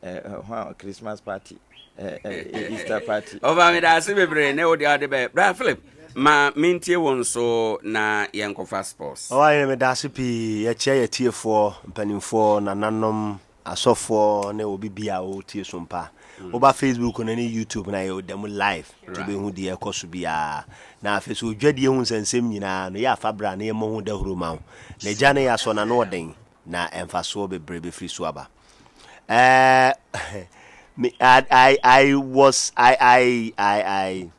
I imagined it could happen, but I was not expecting it to go that direction. Nami ni mse betu mi esi me dwinibisa ba na mi momu dia me say Alan at this time obey the oye no. In the first place, one ne time pa na ogina so pa that time na ne charisma no in terms of wetin ya chini pa no na way back 2007 2006 2007 and no na ne time pa na nko betumi di achi or the charisma no now. Secondly, see an age no kra no M1 no and a two so no independent no kona nka so pese o kire so be so bibia na nka pese nkoko no full political party na enye say na ese nkoye no na na me yakua ka say now no the way Ghana force unify politics no me nwene say they think say it will be MPP NDC for true but it will not be like that. I'm telling you one day you be sorry no a small fire be sha sefri be keke we mu nyina because omo niema omo ye no niema nkoyie utie de Alan kan ye na no say secretary ne chairman ba be kasa ye omo nya me hwe omo sa na ye even chairman in Steven Team senye niema ba ko mienu bi ankon kra de align kra ko be kra chensa because we go through a lot of mafia work pa na party ndi yo musi yo niema na nye de waye no MPP po omumpo to affect them and we be kwa bi ato say no matter how strong they are or they think they are obi betia a penetrate door no e bia no na ne charisma no e won anim challenge ye no opiesa obe shake the foundation of the party we never affect the party in any way anyhow yet ometunya manage entimeno mede me na yin na ka me expect you balance and ni sen kokko this tangent na Oma yes a part because enko no na esi owo so and we take lead no na nka niema no gear towards ne kwan ankasa ade yo anamo ontu but ono fi say we favor na say kwan ba so hu niema no we hu and then somebody is receiving some favor via a broso the American na kokusi ni say a wake up call for the party no MPP because abato we enye mere ma omo ohe be edru ya ka ideally said the Ghana voting party net and NDC and I do because you call 2 terms the likely will say give it a very high which will be unbreaky than also be breaky obi am be breaky 8 no na independence more kind manipulation ne niam bi o mo ya utim say e ma ayi enye ono nko na aka ohe even Canada Japan kra ono so express some kind of a utu so kasa bia o the fear kasa so mo ye na aba no o ma anye no fair ya ono so obeto bom se alan to bom ken so to bom na ennam saa na no kwasem se nyaade e bebo party no ntumi me expect say party no to omo ne emaye na eniem on beye be mamanfo akoma to omo yem no na ayeyi ne enu betia bo because this time omo nyina ye wo elections no ometia wini and ometia lose na loss no so anhwe yi ne kokoye kesiye pa obese obabio na yede because the NDC is also another strong party the more magenya omo say omo party nim ko no mo dili uwie internal na ye wa external one no kra no big one but me momu de maybe o say as free no because kasa de penifo se kasa tenten and say kasa and top onko o say ko build foundation na make kasa top ben wako relationship ben wa build the underground. And said the churches there, your other religious bodies are traditional, your tertiary institutions so on ma. Now me Jesus and Kosesa Foundation as an announcement one, but we did not top on our casa and no they are down a different road. Yeah, Brennan, Nana, mean in the next 2 minutes, quick one na yemfa sports. No, I hear Mamincha or Namincha or Tifo or Mojo so. Now your best number should be there. There be a last no, yeah, maybe. Yeah, maybe a last no. Oh, why? One of the year political party or more Ghana how multi propaganda secretary no NDC. Or more year from political bulldozers. The SC one people munina the work of NDC. Anything. And they say NDC Eddie bloggers share BBACA a man for who dear no more ye. But I don't see anything because who can say be a quick question will be baby answer. I don't see anything. Oh, maybe who say NDC for na yes I do. Me no be a mekasa kwa. Mekasa me ma concrete evidence. Yeah, kasa radio so until my evidence no. Don't worry. I didn't know wo pre ho. You need brain until your monitor. Entita ma de kasa nyina kama chiri ma wi. NDC the bloggers adwuma bi ase. Can say Baumia a vice president. Yedi na ginema ma wadi asem e court wa bre NPP mu pa nso NPP esan se ba omi aye nord na nti NPP fo mpene mfa akonwa no ma ne da no mo ma bloggers share sa campaign ase no mo de tribalism and intimidation di wura NPP mu eno na adidi mu a ama ba bedru sei nti NPP fo no omo tena ase no mo se ba omi aye adwuma ma party na NDC fo so to nwom bi ato Ghana fo tim say yekoyi Alan anaka ne Japan say wo mo beka say yanka siremni de ye mfa ma no a kind of propaganda NDC for the war NPP na NPP fo so anye smart no mo koti NDC fo e no mo ankasa de disperse omo party no enti sa asem na America no me wonyina so e bi de Kevin Taylor ye no and people thought say Kevin Taylor was doing nothing for NDC. Kevin Taylor or ye adwuma ma NDC for pa ne nwuma bi e na asi ne no wo de say ne yawa ye papa Alan Cash AD no eye yaw bi a e woni mu a wonom de di na wo hunu say negligence bi abam target no nyina akoya to say they want to fulfill what NDC has said say NDC for aka say NPP for the omu nkoyi siremni but you know politics no nka yenye ne saa ye kan NPP mu no me pa cho bunu ni ade omda bunu ni ade wo NPP mu da say ye to abai buzi ade bi eno ye tete asem if say ye to abai NPP New Patriotic Party under the Fourth Republic right NDC mu yem papa ya odi kan we voter we so every what they say some part of North there when John Mahama former president and Yera Tamas Central so at as and Central enye no na ye de show ye hwe de nipa no betimi aye so at as ye ukọ oman bi o a abusua ba ko pen neti oman no so eso oman no di mu koso nti nye sa tribalism na nemre ye nyina ye ware ye ho sa tete sem ne firi but ewuni NDC ye political bulldozers no nti no omatimi ahye bibi ase e de disperse NPP nti de ekoso nyina no eye the work of NDC but NPP for na gasa ni omadwema so baka na Japan dey smart na no wate ho minim so wa hwesa video na wate ho se NPP for say ye wura mama aka say ai baomi ade ye mfa no medi esanse se bi e bia ofiri siremu no nti na saa de didi ade nti what is end here Canada Japan de wanya tip of no say de ekoso no disperse na omunya no nyina afiri NDC now ye hwɛ de ekoso no nyina so ayeka no ukọ NPP mu a wonum san wo camps ahodo a NPP wo no san chichemu no wo free tete however na nadu ibae no wantimi ahunu say Yewura Lancash sacrifice bibi ma no no saa na ya amanfo kan sacrifice ne de because omoko election and results no I think say obi anya the required percentage yeah na because omoko runoff no say you ka moko election na say e batai na say e be call runoff na o pull out say me nko bi wa it doesn't mean say wo the or sacrifice the man no o pull out in the name say who say the choice of the people no target lineye nanado dan kwa so it means say one sacrifice bibia identity no sacrifice bibia if say oye the popular choice na say go gina election bu na delegate to aba enu nti na me kire wo say saa time no wodwen party ni ho say on be say resources anya hwe wo ye bi say on be say resources at the same time no ye hwe obi every single person be or party mu a what you dues one city kura na ye sacrifice oh yeah meaning but nanado na bie na no eso ne nsa say ebo na beti ma me nko na me kwa wo beba kasa does that mean say the party position say constitutionally within the party no nanado akasa into okwa ono na mo yem papa nkans ekasa enye constitutionally no na ka say edru say no sebi mpreduasa otwe ne ho why na twe ne ho nanado na on true ni support emma baako ba utie Canada Japan utie we ya meeting na omukọ ya e kire say this time no when ye pese e de ma no na se wonim say mu wo meeting a edru bire bi na de ma obi dia ene obo we ya beti say okọ awa ba ye den well nana me na wase bebre maestros what na say yem fancy mo amuso mutiwa mo na mo kire say ye lie eti wonim se metia yi me ye Alan campaign team manager kese ye pa right okay ma ye maestro atna say yente enotawo enfro ye ba ene ye program ye fully packed en komo bebre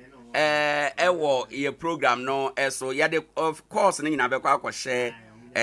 last hour de no nti no abusan for mon chia ye ewo ho maestro good morning legend na pom to say adom ne homo bro divine selection na kai right say the bibia ekwemu atene for the final tournament legend me da say ampa ekwemu dida ho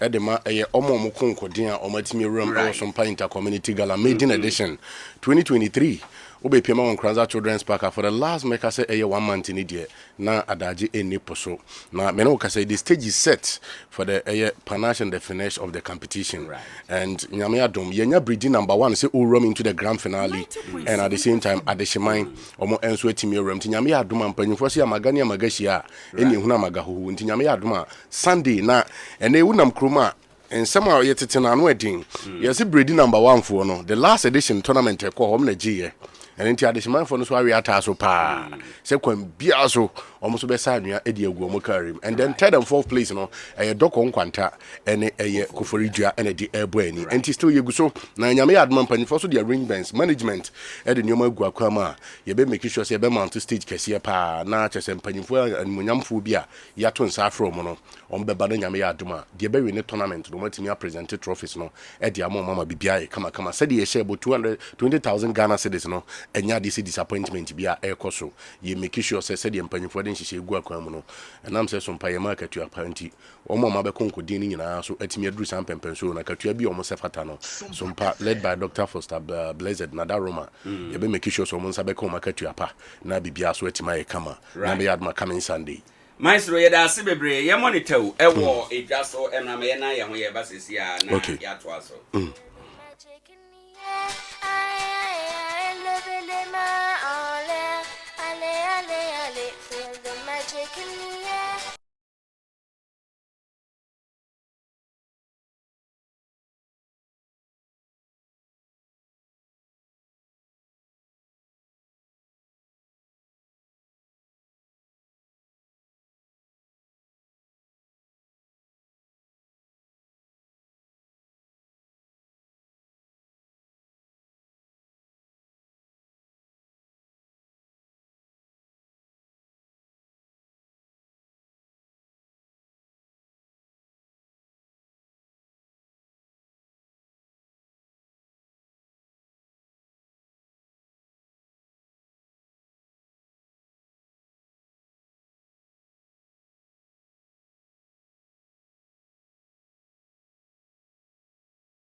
yetimi amomo kwan se nyame yadom mu game betimi atodwa wo mo ne club and didi Alta Solar a mo free Djibouti no wo mo ne Eboani no jamo mo kwan se 30,000 supporters wo mo kwan no matimi aba sports stadium no matimi abebo mani akohoma na bibia enso atimi aye comment nyame yadom Zamali game a ero ebetimi akoso wo mo ne club and didi Alta Solar a mo free Djibouti no media mate ene se nei 30,000 supporters ye mo kwan no matimi akọ stadium atimi akọ ball na bibia enso atimi aye comment nim se first league no ade se nei club and team and so the Zamalek etimi ebomodin ekodi nkunim by 2-0 and the second league no ero mo ba na cheso matimi area ba behye so na bibia enso etimi aye kamane everyone here the any atrim e wa another Arab country eno oman na tin Algeria now nim say na Algeria man ehwe say nkanyame yadma 2025 AFCON ebetimi aboro na nkombetimi akona cheso makope ye hosting right sa so na ne okopie ma 2027 no wo mo betimi ahwe say ne so manya 2025 a wo mo nsa betimi aka 2027 de no na nka bibia etimi aye kama reporter men say kan na no pay and it's Algerian Football Federation no wo mo so match wo ho e frame enya de so betimi akwa hosting right no coming 2025 and 2027 and into officially Adea so man tin enso de Algeria wo matimi abomodin atwe wo ho e free e hosting writer and no ebetimi akoso Cup of Nations 2025 and 2027 de no enya de so betimi akoso na so matimi akọ contest and no a reporter to Ghana coach papa ni tin Chris Hughton panyimpana kodi nkomo na Chris Hughton si amfanto dwa wo se wo hwe se ne mpanyimfo betimi atoto neoma na che se the Bet Power Premier League no aye very very competitive to say other African leagues ahodo a etimi ekoso ebi to say Egyptian Premier League wuri wani chema Tanzanian Premier League no any impo South Africa PSL no ni nyina no wo so wo hwe se Ghana ye Premier League no mpanyimfo betimi atoto neoma na che se yetimi abomode a compete with such leagues se da be ya na betimi aboa na che se Blaster coach bi adan koma bi obeba no wono enso betimi anya local players ne bi e de akwa korum the senior soccer team of Ghana boboku no enso akache eno your reporter every Ghana head coach Chris Wooten ne camp eba woni anuanom Angel group of companies ene kodi sankomo we brana brantia ne din e don sama atenase ewo eye dwumadie so no de sankomo we enso etimi ekotu dwa yere ho nsem no enso eba na no pay ewo dwumadie no so wo Sompa 90.7 FM Tip of Sports no so na yenwram na chese yenkopiem wonim se enche na kopiem o manhia wo mutimi ti 4-member committee say no mo na mra no mo meboa after say pam na yon ponsa se onko na chese ene management for ntimi mra no na ne panyimpa ba ko odi mu ntintimba papa ne din enso di James Akwasi Apiama yele panyimpa no se yemfa ntodwa wose ne krobia supporters ni na monhya no nso wose ne obepiem okrobia Kumasi Asante Kotoko amfa the first 2 games akotoko abono funeral announcement 1 draw and 1 defeat na Kotoko nsatimi aka wose wo kache Kotoko supporters ni na wose ne yenkan hunu no na yenhya no nso se ne Kotoko team ni new players bebre na timi apa a chese o ma ba fe no mo hwe so betimi anya team bonding ene mpo cohesion eno nti Kotoko supporters ni na munya abotre emfama new players no matimi apa no na chese mon support team no se ne dey support players ni hia nyina ene se one match Kotoko supporters ni betimi afele baba ya Sport Stadium e ba ne sa wose ampa moral ne bekosoro motivation ne bekosoro na bibia enso etima e kama e dia makro bia Kumasi Asante Kotoko e dey nkoma papa ne di James Akwasi Apiama yele woron enso e dey atudwa na no paya yere ho nsem no enso etimi aba na no one game etimi ekoso Black Lions etimi che Legon Cities and ani o me kan ba ko enya de so mutimi enso esi ada braka na sa game no abrantia ne tin e Daniel Afu ene etimi bombodin e man of the match eno enso e kakra na so one standing game etimi kam no yetimi yifri on me no ensem efri mu enso e ba no na nim se na no game etimi ko so Brana Kraso folk any so Atema FC Adea Akye Owoahene Acheampong Sports Stadium the Nations Wembley sa game no echo first half pe any say Richard Atta wetimi ru addressing no Simon Sahwe wa wonye wagin so betimi akonkode no ebe ya menyu mfrim na che so mo ma ye serious so betimi akọ na che so ma ko him House of Folk Frank no wo ntimi ko him na bibia ntimi nya kama isanse after all at the end of the respective 90 minutes na 3 points na yenko tie say the Richard Atta were the two playing bad in the first half teamwork aka 45 minutes wa abre no wo de monsa so no mo sisan no bi mbebo e wi ni aye nyina 3 points my relax still eno nkoma Richard Atta enso di ja address room bra no mni so Atema FC first half atimi akọ na wie ye no eno de san komare tu jo se masa wa bre no wo de pagya wonsa na enyu mfrim na chese enipa foforo emra esansa at the end of the day ye ne kra na 3 points eno nkoma Richard Atta woro enso etimi edi ja ne playing body na coach edema ene Accra House of Folk papa ne tin edi Martin Copeman ene ne coach nkoma de bisanse panyini na ne wo kra no wa fia brantia ne didi Isaku kana wo se yes ya fia brantia ne ye pa wo so ba training kakro Branten here no ohun sa Branten genius nanso fofi antoata ena chese offer bi emu ehwam enso etimi ba na wo se mpanyimfo enso etimi ja Branten no e ma ne ko nemom still wo gidie se ne Accra so folk wo team no wo mu benya fantastic strike obetimi apa na Isaku ka adwuma no wo enso etimi aba be na bibia etimi aye kama na nim se sa game na no Branten ne din enso e Nuruddin Abdul Aziz ena etimi nya man of the match o sa game no na after the game ye bi san se panyini na wo kra no wakotena fie e ko be 6 months wo ba o first game watimi agi MVP Dien ene bo modin emotivate to multi year side juma yenkotie nkoma abrantia ne din ede Nuruddin Abdul enso today's game. How much after 1 year getting laid off the field, coming back to win a man of the match? At least I think that I put in a lot of work, and glory be to God too for helping me acquire the man of the match of today's game. How massive is this 3 points after losing in Tamale the other day? Actually, we have no excuse for today. You know, right? So if we didn't win today's game, what would we tell our fans? So it was a must win. That's why we put in work to win this game. You are called the patient bird. Why? I think that is the supporters who gave me that name. Actually, I asked one guy, he told me that because of my humbleness and also after all this trauma that I've been through, I've been able to be patient and I'm back. So that's why they gave me the name, the patient bird. So patient bird, you go to Bofaka for your 3rd game. What should the fans expect? We are on course. We are on cloud 9. We are not coming back. We are on top. So you guys will expect more from us after 1 year. ɛno ɛyɛ nkɔmmɔ aberanteɛ no din ɛnso ɛde Nuruddin Abdul Aziz wɔn nso etimi ɛri egyaeɛ na yɛnkɔ piem ɛwɔ ɛyɛ King Faisal na King Faisal bɔbɔ na kate ɛna reporter mi sɛ kane nano pɛyi ɛne sɛ aberanteɛ no din ɛde ɛyɛ David Opon Afrane officially wɔnya ba bɛ house of folk bonafide property wɔkɔ na watimi akɔ akɔbɔ adwuma na bibia ɛnso atimi ayɛ kama officially ne trading crown no ebi ɛnso atimi akɔ so ɛde ama akra so folk anyame adoma upcoming games ahodoɔ betimi ato dwa na likely sɛ aberanteɛ no ɛnso betimi abɔ adwuma ɛde ama akra house of folk na house of folk game etimi to dwa against Nsuatreman FC no reporter sa etimi aka edi say ne supporters omutimi to take it ahodo no na ye 30,545 spectators and etimi bomb the eto take it e ma crowd so full campa no team say supporters base no na ano enso edi na so far 2022-2023 season no ene Kumasi Asante Kotoko ene yes fantastic goal of the season award no enya akọ edi ama brand and didi Eric Zeze eno entinra udwani show na was some power say papa didi Dr. Prosper Ogunati wetimi enso present award come on Eddie Ama Branty and Didi Eric Zeze ama bipia enso ekonkan Eddie Ma Branty na Branty and Didi and Esniama winning so a Ghana a young chap wasi so kra ne modi mono de e kejua na Branty ne kobza se masa Leon Bobo ko ni sisia enkoyo na wanu hu kra so join Leon na and Esniama se emfa ntudwa wo so no ade a ohwe nyina no e ni development no e na dwen no enso e wo so nemum astun sama ka eche bia no de enya ade se ohwe wo nemum owo gidie pa se ene ni decision no take here so be join club and Didi Leon no e right choice e no enso etimi ateki enso ediama bobo kura eno enso reporter efra branch and din eri enesiama wono enso camp epa nano pai on this note ye gina so yetimi eri afisiam no enso asi nano pai nazo pai yemfa sida PSN be emfa ma Godsway Senior High School ene ubeko school anase senior high school no ubetre na watwa atwa no wana eye Godsway Senior High School na wo wani etre na chese watimi akọ ye wa teachers for anei nimde na abo mutimu se be eno ntu kwa ye betre okwan fa so kra etre nso hwe obi wo ho anyese wonima ade o nemom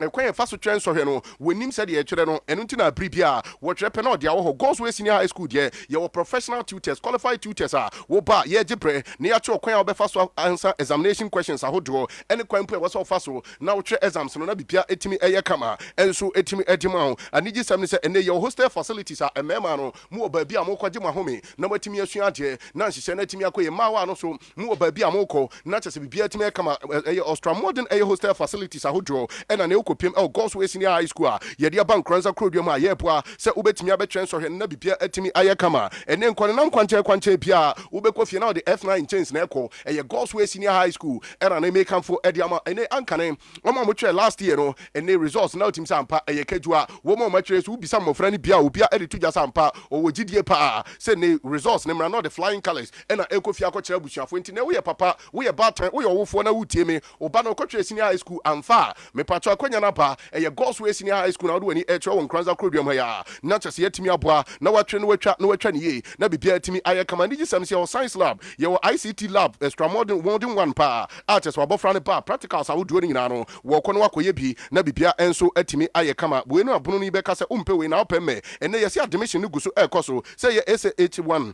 yaso na SHS2 ena SHS3 ni nyina no ye admitimo na chese etimi amamontete na chese wasi no matimi atre atenete na bibia enso etimi aye kama etimi edi amamo eno ti bomade frempanyimfo no chese munni nkomo e wo 05555000276 05555000276 saso na betimi afre 0247847434 0247847434 o frempanyimfo na chese matimi edi nkomo kosa hodo mo ye no wo mo ye general act business home economics and visual art general science ni nyina no wo mu di ho ejuma na general grade into courses we nyina no wo so betimi akọ na wakoye bi na so nso hwe no watimi atre na watenete na so watimi edwani atrem e tertiary institution bia mu na bibia enso atimi aye kama ediama na no pay Vibrant Multimedia Printing and Design Solutions wo mu kraye mu ena no pay atena se de e agodie mu nsem enso etimi aba ado pay to na no Vibrant Multimedia Printing and Design Solution panyimfo enkodin sawoso ye beboa na nhihye no atimi akoye makajo sa de bia fa printing ho no e Vibrant Multimedia Printing and Design Solutions na do any airtray say general printing large format printing printing, photocopies ahodoɔ, scanning, autocars, laminations, signboards, posters ahodoɔ, ni nyinaa no okɔ a yɛbɛboa wo na yɛtumi ayɛ no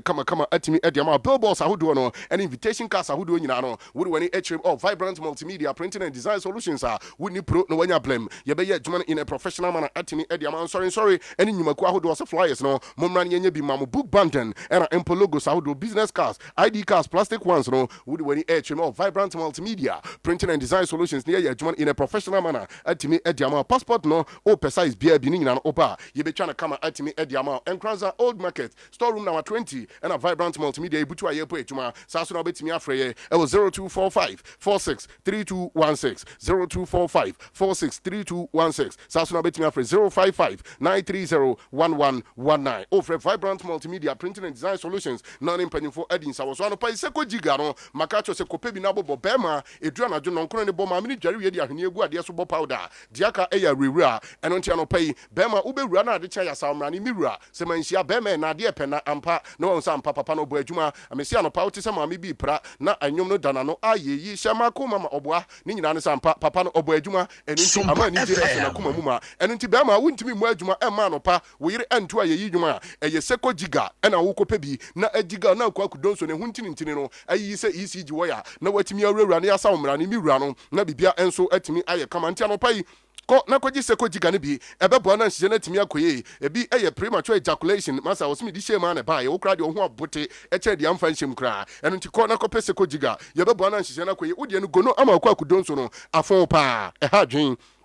tuanamo ano pay na kona kwaji seko giga ne bi odi ne ya syphilis ni nyina no etu ase atimi ede ama okwa kudonso no na nsansa bia gu ho abe oba wakosua kuma no na nsansa bia gu abribia na uti ntide eba ne se ha adwen na kope seko giga ne bi na entu ase obeti sa obehu na ayekro afa die na chese agye ne ho eba ne se ha adwen pa low sperm count bema ubo adwuma ne bo extra time nenso still enya ade se eba bia efri maba amanfo sa amanfo mrane dadi ampa no hu se papa no da ye na odi ye na bibia ye kama tuanamo na kope seko giga ne bi ebe po na se no enso atimi akoye na bibia atimi akokama atimi etiama woni echemo herbal shop bia ayaje atum sanso na ne pharmaceutical shop bia na ne wokra ne lances a obo adwuma no fo ani gym okwa wosimi pese giga wonsa be kabina nhyehyɛ no enso atimi akoye edi ama frempanyimfo na munni nkomo nkyeremu bia wo pɛ no wo frɛ ahomatrufo ya 0244 799 506 0244 799 506 sanso na betimi afrɛ 0243 822010 wo frɛ seko giga mpanyimfo na ne omo enso edi nsa so ye den ho bataw ye ba ye ram na ma no ne some latest all updated stories na no pay yetimi enso edi apremo e wo Sompa 90.7 FM ye ba sisia.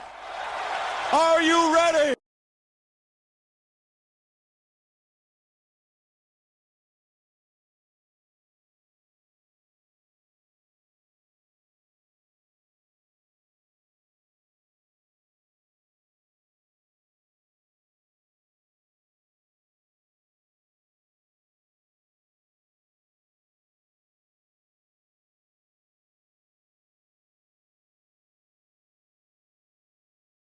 Comment oh brepa me abeje bre na ya kenkan kama enso de ama ewo dwuma die no so na bibia atimi aye kama na quickly na wokopiem oh friendly champagne ya one game ebetimi atodwa club and gin at the Lille Metropole woron ebo club and gin enso de Reims no matimi e de opani sa game no enso betimi atodwa ewo Lille home ground so na bibia atimi aye kama ewo Italian Castle Serie A ye benya Juventus the old ladies of Serie A so amotena Juventus arena no mabule cheboboko no eno e game ba ko betimi atodwa ewo Italian Castle Serie A me de honsem no enso atodwa ye nkopiem ewo La Liga Santander ukopema ya de se Mallorca etna fie no atwen FC Barcelona no matimi ediapani ye benya sabia boboko ni so betna Ramos Sanchez Phase 1 no watwen club and UD Almeria we nyina matches ahodo betimi atodwa ewo top 5 European leagues ne mu miensa ena sa game we no enso etimi atodwa na bibia atimi aye kama ye ram na tidbet ahodo etodwa na no pay no ye mfa ho nsem enso emra na bibia entimi anya kama na ukopem wo Liverpool ewo Merseyside reporter etodwa ewo Atlantia ne din Eddie Constance Sonicas Atlantia no reporter etodwa na no pay and so extending the contract no Ediama club and the and so the Liverpool watching on till 2027 and a brand the and so the Sonicas what me attend what bojuma na bibia and so time come any latest development a free Liverpool bobo ko no camp eto janano pay e wojuma de so my main fan to just okopem club and the and so the Arsenal adesa brand the Eddie Declan Rice reporter eto ja and it's a brand and na ho timi aka na no game timi to against Tottenham Hotspur no and a brand and so timi aka pick injured demete and it's a hwabe na watch me no tie wobetimi abetena fie na so far okopiem Arsenal la players omo aka no Gabriel Martinelli watimi anya injury Liz Abrantia ne din enso de Leandro Trossard ono enso ho aka na Abrantia de Declan Rice enso atimi akwakonya injury ne latest development Sky Sports Adaroma eba bontin na no pe de ho nsem no enso atimi atudwa ewo dwumadie no so na panyimpa ne din enso de Louis van Gaal winim se kata 2022 no ene ginam edemo man ne din Orange of Netherlands now nim se sa panyim reporter eba eni se ne aya Amsterdam no madwuma no na nkomo hwe so betimi ade amana mana ye na de etodwa na no pe eni se papa no atimi abomodian ka chom se da bi wonye krado se oba na no ena Sompa 90.7 FM ye research ayaye eni se na okopiem apanyimpa ne didi Louis van Gaal ade se papa ne ye se osofa prostate problem or Johnson 10 papa enu nti ne obeginam se ne oba be ye club adwuma ebetimi ahadwen esan so gina daga otumu pia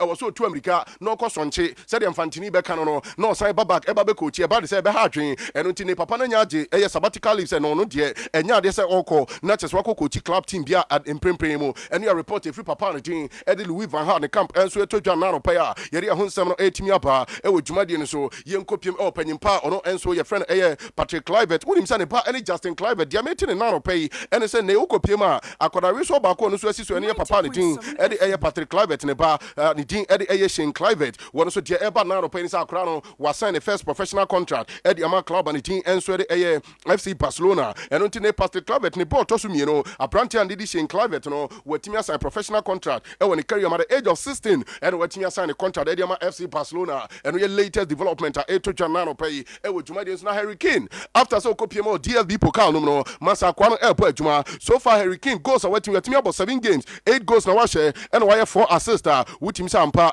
in percentage rate no every 15 minutes 51 minutes bia no e ade se papa no etimi bogo e wo Bundesliga no no enso recorder e koso apprentice and tin Eddie Harry Kane wono enso camp enso eba na Lionel Andre Messi ankobia hene no na de eto jana sa Leo Messi ne ekobi sanse na okra no o retire juma be na o pese oye Leo Messi so no juma po pese oye after so be retire o be hangini boot Eddie asense ho se ene omobo piem no wo so pese oye sporting director wo se ye juma ba ko ampa na ni juho papa eno nti etimi boa na so etimi wram no be ye sa juma na eno enso betimi aboa wo se sporting director na de won ko nya na ba bia sanse na ni juho papa eno eye kakra Leo Messi enso re etudwa na Brantia ne didi Benjamin Chiwo what in the best air 5 left backs and in right backs about Bonte na Bentu was so far one ubisa say ne left backs ben pa and ojo mu the right backs ben was actually call number 1 Abrantia and din and so the gigs eka hu bi Sasuna Patrice Evra eka hu bi Abrantia and din Eddie Andy Robertson and a Trent Alexander-Arnold womo any Brantia with me bubo mu din sempa womo one of the best left backs and right backs wono enso etimi hunu e was assist in the history of the Premier League and we come bench wono enso etimi dia jae e wo dwumadie no so na mame fan kopiem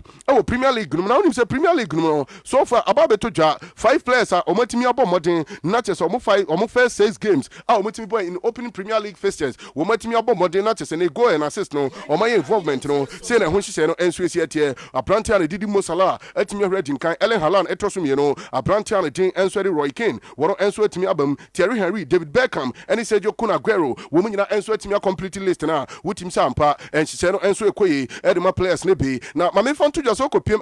London derbies ahodo etimi akoso and as a long London derbies ahodo so far between Tottenham Hotspur and a club on the team and so the Arsenal no so far song remain and etimi ashe goals dodo wetimi ashe Marco 7 Van Persie etosumie no with 5 Abrantia and Gary Bale 5 and a Thierry Henry and so etimi share 5 and so record ahodo ekoso North London derby now him say now no game etimi toja Brana Napoli Ebony game e adesa Abrantia and the Victor Osimhen wetimi ni bukoko etimi pa ye bra papa and didi Rudy Garcia eyi ni se wo mra metena nchen na Abrantia and didi Jakagomo Raspadura enkonkobo game no bi na Abrantia no koko pema no kika nsem bi and officially the eto jan se Victor Osimhen e de atop pa babonten wapani teammate na cho eso e de atop pa ne bi akọ e de ama papa and didi Rudy Garcia se omfa ne bone nche no no kwa wonim de ban so a wotimi enso ye sa de no and the latest eto jan na no pai na Egbali wonim se oye Chelsea panyim pa na Egbali na reporter me say kan ye se na no Chelsea after so mu tested defeat against Aston Villa no yes papa no dressing room na ni koko apai papa and yes work can adwen e de three players ni mpo coach your friend Mauricio Pochettino wo join show na was Sompa obo say papa no wutim say ne bufu obetima bibia bi yes wo kobo na dwe de players no enso wo dressing room ho and the latest at Daily Express ko wakata no and this answer no enso to Jan no pay e wo dwumade nso na Ivan Toney report am in second and it's a Brentford nya giatum so mo beto Ivan Toney na Jamaican is Chelsea woman it Tottenham Hotspur and Arsenal mu nyina no woman dia branch na tie nyame adoma January and then the pan it me pan we ya Ivan Toney wo enso betimi afan Jamaican is a Brentford wo mo hwese 60 million wo ba na ikitao not as well before branch no na bibia enso atimi aye kama na Paul Mason was in your Chelsea next 10 games there was here a funeral announcement Paul Mason at this answer we to ja was who head next Chelsea next 10 games are now Rehwaba was in the bubble boo Eddie Chelsea and you come up Paul Mason and so the Chelsea supporters no and so now Frankie the report I'm in second and it's a branch and who timiaka yes in Yamia October ending and a branch and so betimiapa now what timia bebed when your ankle injury and until Frankie the likely said next 4 games are Edili Barcelona and no and yeah there's a branch and so betimia kan and your report I'm in second and now pay with Jumadian so now Arturo Vidal according komo Arturo Vidal see fan tuja was it last week Champions League game Timi Toja between AC Milan and a club and the team at Newcastle United no was in Yamianim no sabi onhunu game of France ada was started here Champions League onhunu game and just a tiakoma was a game na Barca pay was won ka say players cry gina ball no so airport e gina na so mugina park no so enso esi akan and you come Arturo Vidal tuja na mo ma remfi so no ankasa no was akan e ama Juventus and tinya de so be AC Milan da center and I come from Epa na Fiorentino ma prantiano Didi Nico Gonzalez where Argentine international reporter Etoja and it's a Brantana extending the contract at the Fiorentina Boboku no till 2028 a Brantana etra ho etimi abojuma at the Fiorentina and the latest mensa enso e kan na no pay e wojuma de so na Manchester United diamete and say ne wom so mo hwe say Kobasa Brantana Didi Andre Onana wantimi ampagya ne modem no dia and your moko Yellow Black osina kan Edema Atletico Madrid and a Brantana ono and omoko fa no enso anya dinner ba not as wa bebo adwuma and your report am insa eka and until likely say ne Kobasa Andre Onana ne modem no ekoye say ya dia and your papa de Didi Yellow Black wono enso betimi aba na wa bebo adwuma e de ama club and Didi Manchester United and enso latest am insa eka e Manchester United home ground so e de honsem no enso e to Jan Nano pay e wodwuma de so on this note e tina so na yetimi de amano ne nsem ni nyina atimi esi Nano pay yem fast da PSC ne bi ma Grace Gaze Medical Supplies anopay oko makacho say medical equipments ahodo bi a wo pen wo ye doctor wo ye nurse empo afi na wo nursing training na che say admission number wo be here practical items ahodo a ye Grace Gaze Medical Supplies na anopay wo ri wani any just say say wo face aid box ni bia oko na wakwa akogibi na nhye na timi akoye plasters ahodo wo say timi aka bi cotton wood surgical mask on sabe ka bi na bibia enso timi e kama stethoscope no and also won sabe timi aka bi na bibia timi akoye and na e bia na wo pe surgical mask ahodo pregnancy test case no e mayaro mo kogibi na nhye no enso ntimi enkoye emfa emame ban sa masa flow ne maya na wabomodi acheke systematic dia na dia brand na pampers no was start ato ntem na bibia timi aye kama eno tituara mo na no pai na kwaje enani o mapani nyina bi Grace Gaze Medical Supplies na nhye no ntimi enkoye blood pressure monitor na nyina no okwa wonsa etimi akabi na bibia enso etimi kama ena screen ahodo a yere check weight no eno enso oba na yetimi ama bi e afrefra obefre 020 070 5528 020 070 5528 South now betimi afre 0245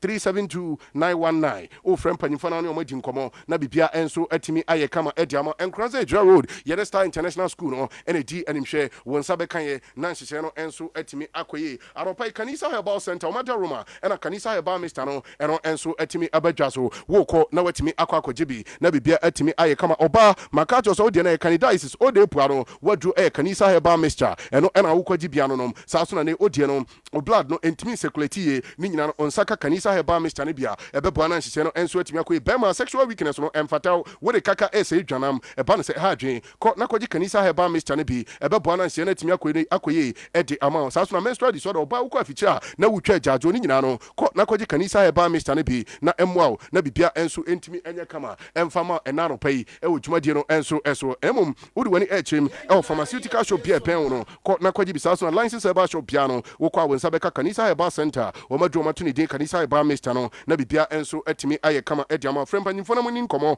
0247 887436 0247 887436 saso na betimi afre Vodafone line no 020 299 0943 o frempa nyimfona nhye no enso etimi akoye edi ama ewo hodum na anopai Yamami Baku Edini birthday. CEO of Narrows Drinking Water. CEO of Narrows Natural Drinking Water. Ko na wakwa jibina bia time kama nemom ene mama birthday. Mami Edin Linda Amuakwa Bentum. Wono ni din no odwa ni show na was Sompa 90.7 ampa wutim se mami ni jira na so ye pa systematic susu hwe na mami we ni misro waware wa me pa cho nti susu hwe. Eno nti mami nyami nhyira na onye okese onye ufra dumu enkwa dumu na sada we enye nkai dum bia bibia no kaya emfa anije ene odel emra wabrabum na bibia enso entimi enye kama nemom Facebook for no womo so hopa omabaye Edison was say amen and already chirema abrantia and team and so Bapuno Gilbert was a good job done. Nana Owoahene, okay, and your panel members ono enso Adea ono enso etimi ediba, you know. Michael Salasi was say some passports the best watching you live from Salasi drugstore. Okay, wono enso Adea ono enso etimi ediba, you know. And Eric Fosu was say Masa Jiu2 na bibia enso entimi enye kamanti. So far when it comments how do it in the way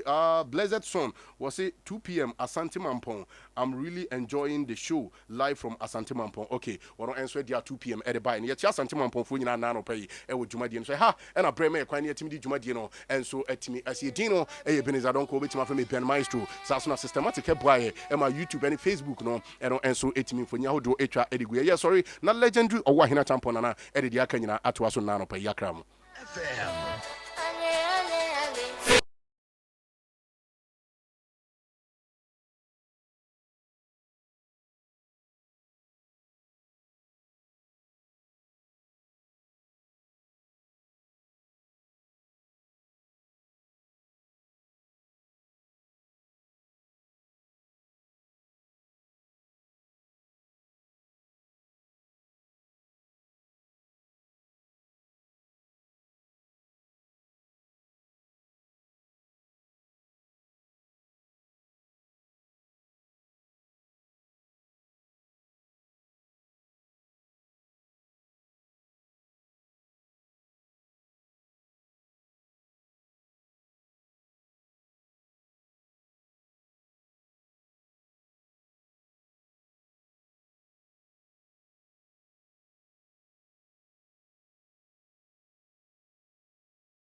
Ukraine Kotrowdin e was Sompa Nkoranza GCB edanim ho a o sunyane so a Kotrowdin e was Sompa sunyane night market ho a na Kumasi de ekrafo nyina ba be tro wo no din e was Sompa yani Nrom hotel Methodist dia no hye e ye busumi du ba ko no ne de di kan na dwumade no ankasa de bronya busumi ne de to so aduonu ba ko ne beboja trada na de amode tom ye no ye de ama ekrafo yi na ye sika na ye ntoma so a wo betimi de aba mo amu ye bi afie twemu no emu adanse de mo amu nim Sompa Akyɛ 2023 ebusuafo yamfa ye ho hyem na propose prempa obo aduponko mu ye nyankopon obeyiye wiye Sompa Akyɛ 2023 ekunafo ene enyanka ne so wo mu bedidi minime na mediane me I'm a say any live group of companies ya yam live herbal mixer and live power capsules na me boma akuafo a teacher for a driver for ni obi biara oye adwumaden edi no na me live herbal mixer de me ohuru moja ane ntini mu na me fi biara nso afri ni paduani waist pains stomach ulcer ane honam ya biara eno na me live herbal mixer me ye ho adwuma live power capsules nso empanfo a wa ho den sem wo form ewon Emma wonso enya tinka ewon pem obia yare enti odwunso ntentem menstrual problems emma wonwo how ewo wona fichikomu mo bedem ho to life herbal mixer any life power capsules Nkoranza Abibremu Herbal and Surgical Center Satmov Organizer Health Center Rasbobington Viare Animo Adu Ajay Chemicals Old Market Asumafo Chemicals and Pharmacies Ubenya bi ewo ho Mali Burger or Abuantam Nanano Information Center Dr. Nkwanta that is Sun Chemicals Akum Sadumasi Apia Chemicals, Nkwabe, Sachadumase, Mandela Phones, Opsis Sachadumase Rural Bank, Francis Chemicals, Busia Police Station opposite, and to Annette Mobile Money, Police Station Dadano Echiho, Agima Medokono. Any drugstores BM, Nani Duduomuno, Fre 0551 880918. Life, Uwankwa, Uwahene. This is Sompa. Ebusanfo ye Simon mu nyina ache ebio ye Simon bibia kwaba ha ye Sompa 90.7 FM meka kire osa no pay ye dwumadie no ye fully packed say ade no twe a menu no so no ye ma wonya bibia bi na ebenada no pa bia ya ye di mra ho nkomo enti anope nso ya tena se yewura Richard Duncan atena se ene CCE adwuma no okọ Nkoranza atifin famu a one pani kwankyerefo a oda no ewo ho ene ye kasa ene afa eye oman emra ba ko a yaye afa yen ho yaye de ama yen na ye betimi de abisa asem afri yen panimfo ho the right to information and no act no ye ba bedimu enkomo era Duncan ye ma wache anope na anope wapomu te saying adom ayema yo yeda ase bebre sa anope waba nti no yen hyase na meni say yen nkomo a ye betima wi nti no ye monotaw na yen ko ye wi a Ghana Health Service enso ebetena ase na ye de nkomodi a ewo ho aba abetoa so de din kan ye ka say Right to Information Act. Patro ye mraben ho asem na ye kan. Yo, me di kan achia watiefo ne dodo a etie yen efi bia. Patro ye ka say the Right to Information Bill na ye mra ewo 1992 Constitution nim. Right. Article 21 no. Clause F no say e was make information available. Inti Parliament tana se na o say omu hyemu kena. Intina all along media ne all other nation building partners hwe kwan say on be new opportunity na samra we abanti 2019 at 2019 at year at 989 and our parliament na say e de imragu akwan mu say you make omo de mra to say the individual have the right to access information from all public sectors, name with exemptions. Na imrei ni tirimu poni se ne beya ede pepe in kuntabuo any public contribution ebeba. Right. Enti yemisa se mfaso be ne woso enti a constitution no e share samra we na fe parliament so asan akọ hyemu kena aye ho mra biewe yo me dase em say emphasize do e woso ye edoso bebre one omo ma ho kwan na general public no a participate in governance and na two so no omo ma the public sector in awakening say me ye niema bi wo ba bi na akire me ye na obi be ba be ka se faade ne ma me na me hwa me feel say me ye niema no eyie na de tosu biom so eko banisa na te say individual say menye ni public office kura na obi ya me wo confidence say adwuma oye no obeye adwuma pa te say me pe asem bi anase me pe information bi afi ho enya de a ebeye den afi o because mra no e ma me kwan say mitimi ko ekobisa information e de ba yo enti wo hwe sadia wo mo tintim sa mra yi a ema ho kwan se asem bia na obetima ko bisa wo mra idin mu ana se asem bi wo ho de untimi nko bisa yo me da se em se mra yi se ne a omo ye mra bia ba mra no wo atirimupo bi se ebe promote good government ebe boa no ma na ye de ben akoso nti oman no nkoso no no de exemption bi ba ya mebobọ adwuma ku be se edubi mbrenti say nyesa mbra ne wo honti no asem bi efa o president ho ubetimi akose efa bayi na yen president so fa ne information ye de ben emma me eno de mbra no esi ho kwan na vice president so untimi nko say yen fa no personal information emma na cabinet so meeting na omugu so ya omunwie ya nyina aboa so man no untimi nko say okwa koje sa information no ene biom parliament privileges so mo tenase bi o ho aye kan krofo ani bi o ho aye twi untimi nkoje sa information no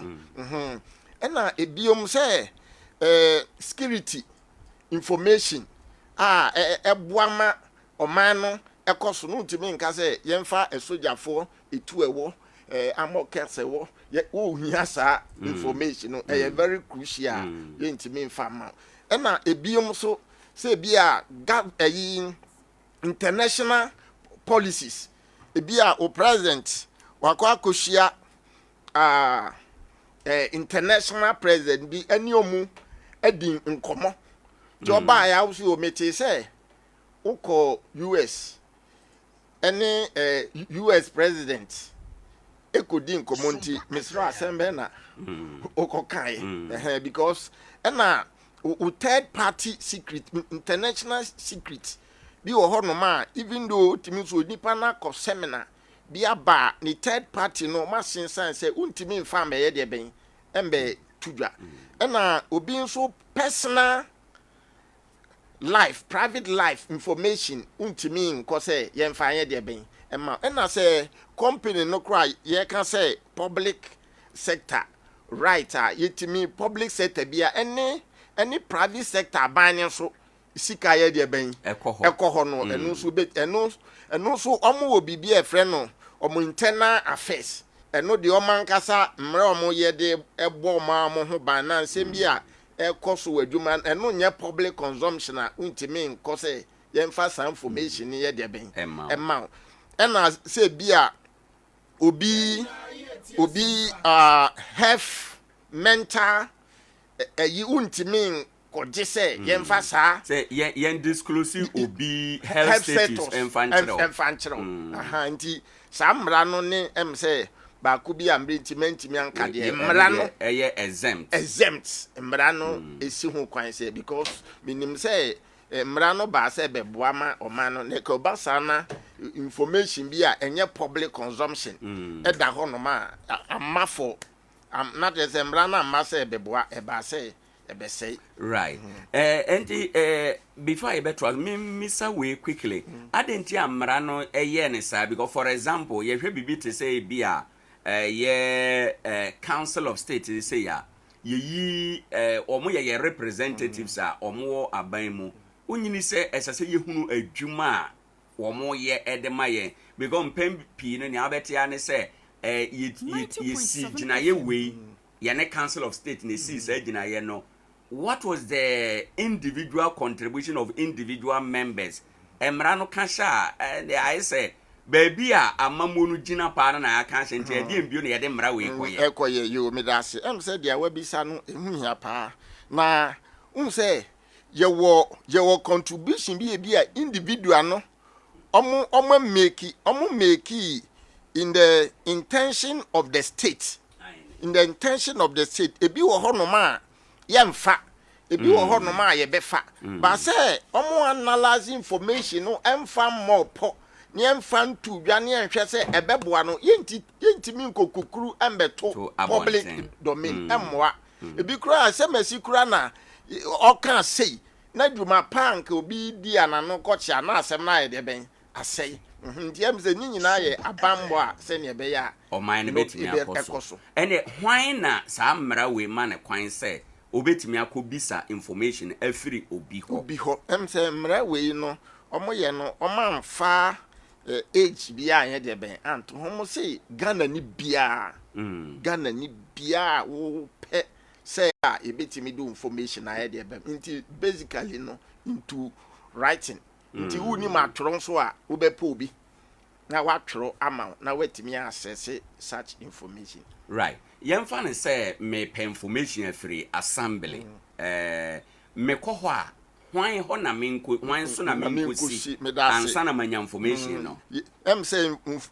right to information but no my training information officers right wo district assembly into ko ho a wo be ko information office so street say me pesa de we ono be pe kwan a ode ebema omo ye nipa sononko a ye train omo ana say ye the old information service ayi ni omo ya old information service no so ye training right ye training nti omo nso okosi omo so a obetimi aboa wo wenya information a ewo assembly honom ho me kwaje information a na ebi tese bia me wo da ubomu yi me kope information bi na bia me de abeye nkyerɛkyerɛ ama omanfo meboka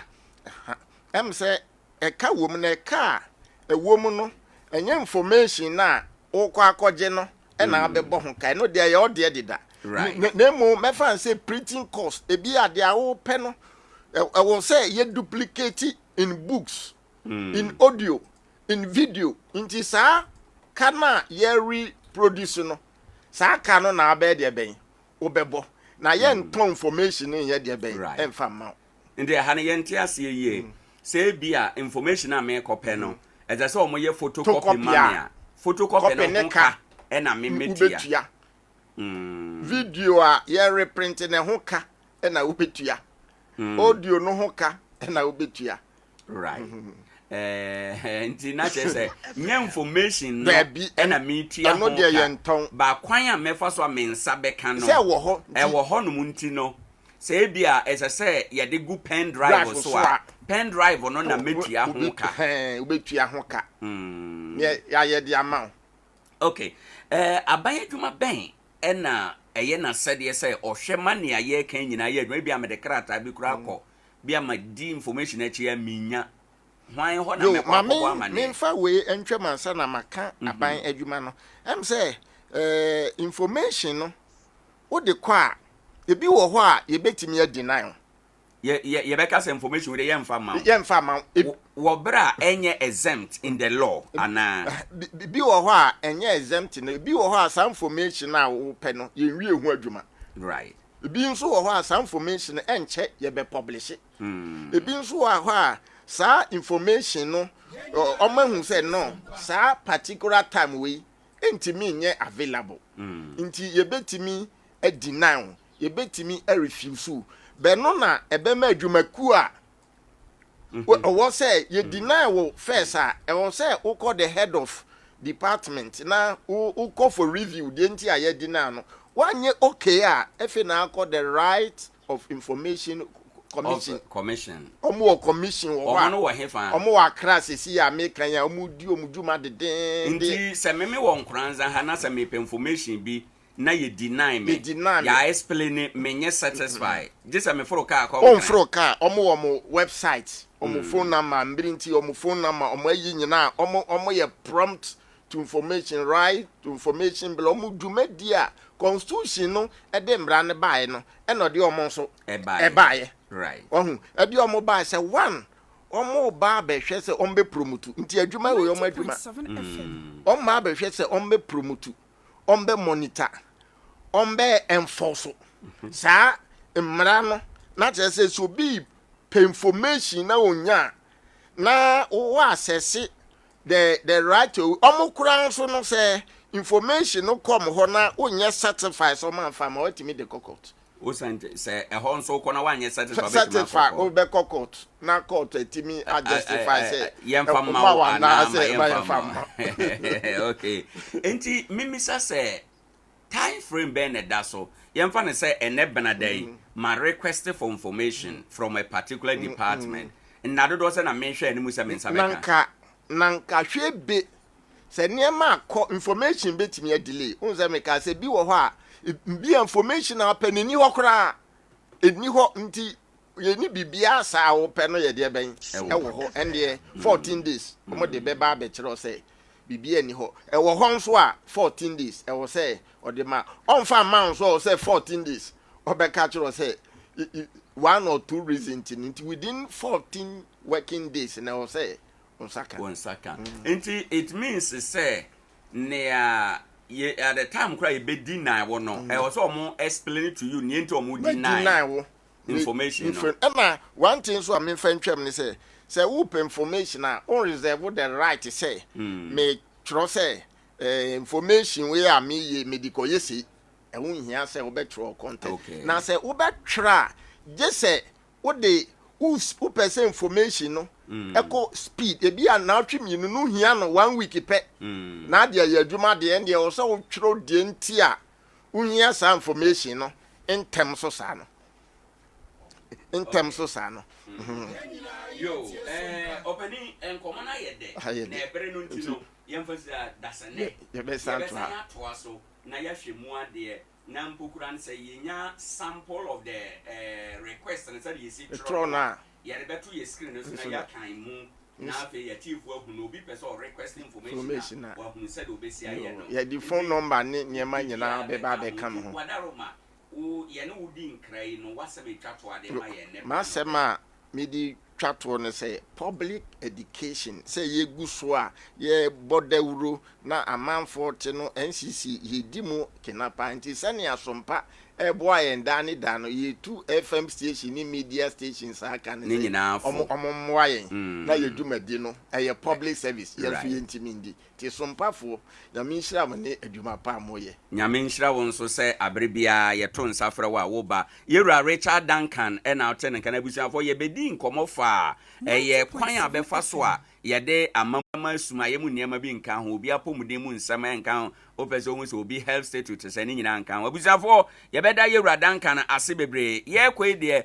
ye ba na ya ba bedi nkomo ye ne Ghana Health Service mpanifo so tena ase na ya bon nkomo na no pe na ansa na wo mbetena ase no mamintum ni kana menka wo se Atiko Home Stores eye Adea ewo Nkoranza kurodua mu ya ne benada wa badwan no obekọ Atiko Home Stores wakwa akodi udwa obeto fridge obeto TV obeto standing fan ceiling fan gas stove ene ne cylinder okwa won betumi aboa ye bedi mu ye benom ensan hodo dokodoko afi anwa ye de becheche ye nam ne yabomu ne nyina no obekọ Atiko Home Stores ye wo afidie motoburu akuafo de pete ye no baye so ye nko na ye wadwadie nhyehyɛ ye se ubetime tuatua ne ma ne bo kakra to ho na ebre no so a wakwa akɔgye ye wo Nkoranza old magazine na na atekwa no hena bro sa na se 0243 629295 one ye ne emon komo na ebeboa o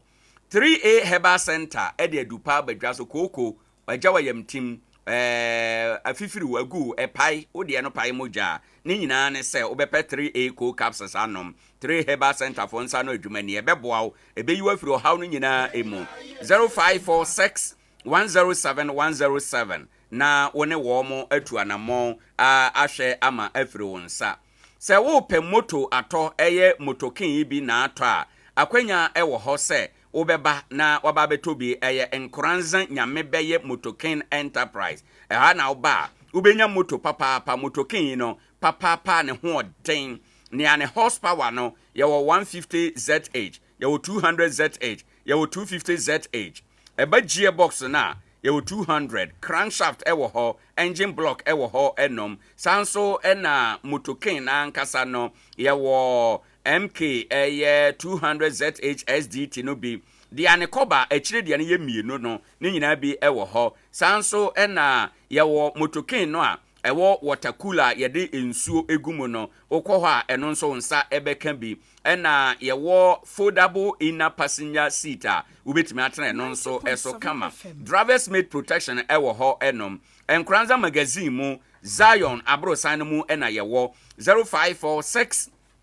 405466 ofresa number ya no edi nkomo na ye nyame pa wankasa obedi adanse se obi bia ekoye abusuafo abono nwotwe ewo ye fie ha enom na sadia medi kan ka kire wo se abono nwotwe a ye bedi yapomden ho enkomo na anope miruanom a efiri Ghana Health Service ana mpanifo hwe apomden samso no wo mo atenase ewo ha enom yewura Augustine Frempong watenase ewo ha enoye municipal disease control officer watenase sabre ewo ha ye no bedi nkomo yewura yire Paulina Asante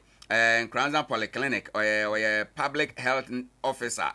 ono so ewo ho yewura Peter Kipo ewo ha public health officer municipal health directorate ena owura Samuel Musa St. Teresa's Hospital public health officer oho enono ye no wono edi enkomo ene anopei ewo ye dwumadi eso na kai yenkai wo se anopei ma honye ha na ka ye ho na nkomo a ye ba bedie no efa wo ho ye bedi nkomo afa yade COVID-19 pane wo no eho na nkomo a ye ba bedie no mpanifo betimi a kire ye mu adekode potenti a ewo se idi sa enkomoi miranom anope memamo achen emamo akwaba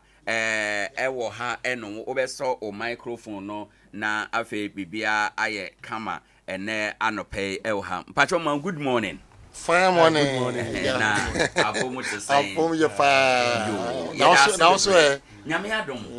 adom ade achi nko ade ye beda nyame ase bebre. Right, yes, I say na yedi nkomo no de afri ha menko yewura frempon ho enum na memisa se sesi you know ye medical aka say yedi nkomo afa yade COVID-19 panier vaccination campaign a ye no ho sesi ya ye ka say ye ba Nkoranza na afofam ha enoma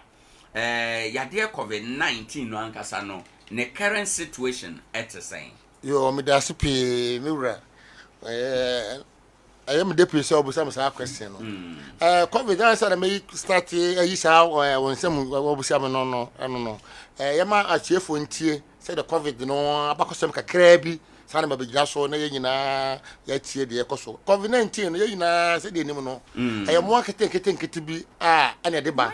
Mo akete no fa gen untimi mfa wani nhunu. Yise de akwa afidie so na afidie yisa abowe we. Na mo ano ye no mo na ti wiase. Wiase ye no mo na ti sa mo ano bi kosi wo Middle East di man no. No so di kakraka Middle East upper respiratory syndrome. Le bisa kosi China. I don't so it's about you asking me, but I'm not asking you now. 2019, latter part of 2019, no December no. About say unity. So cause I copy China and I man of SARS-CoV-2 was by Edika about Kwambada. And I went by any day, cause say you are singing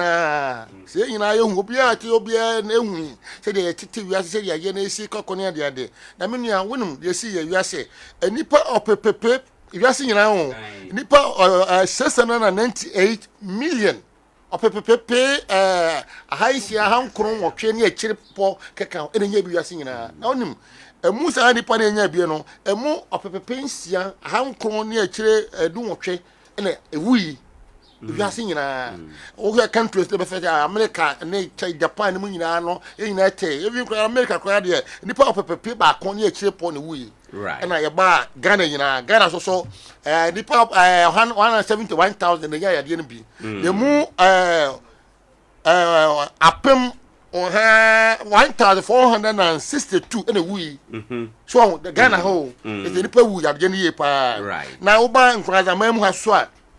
Nkoranza mem was the idea by about 2019, even 2020 Nkoranza and Nkoranza Nipa 450 to 154 in a year. Enum wee. About 2022 emu 73 enenya ya de bi emu dumiensa efrimu 2023 and about 2022 about 2023 currently yeah now I make a say the me other Roma the other perform nipa 9 and enya ya de bi se obia se be nya onya de obia hwe no kwa ya ba ho ban ya obia hwe no kwa ubusa ya de no follow by we are saying Ghana ne ya COVID de ya de aba ne ne te wo hwe ase de city no o man mu no na eba ye no mpanifo ye se ye nwo eye empane se ebe ya ye betumi enya ahoden a ebe ma ya ko atia ya de no se ye ba ye Nkoranza na afofom ha mpane wo no so ne tebia te se nkrofo e wa ani we da se pane no ne kofo wo pa na enya si pe se de si pe no se dodo na pe se wo no minia ba ye mo ni minia ba ya adwen se yade ba ye yade ne ma bebrebe gu akwam yade nro gu akwam yade education ya betimi haje ni bibia gu akwam ene ma hodo bebrebe gu akwam ba ni nyina no me no nyina ba ya adwen se na na yade de eguso ekum nipa na nyame da Roma o se me ka se start 2019 ya nya vaccine latter part of 2020 na vaccine ba to my the favors and who in the advance and buy no Ghana crowd 2021 April more May and a Ghana in second year and I want shopping no be crowd Brazil when you be pani and buy no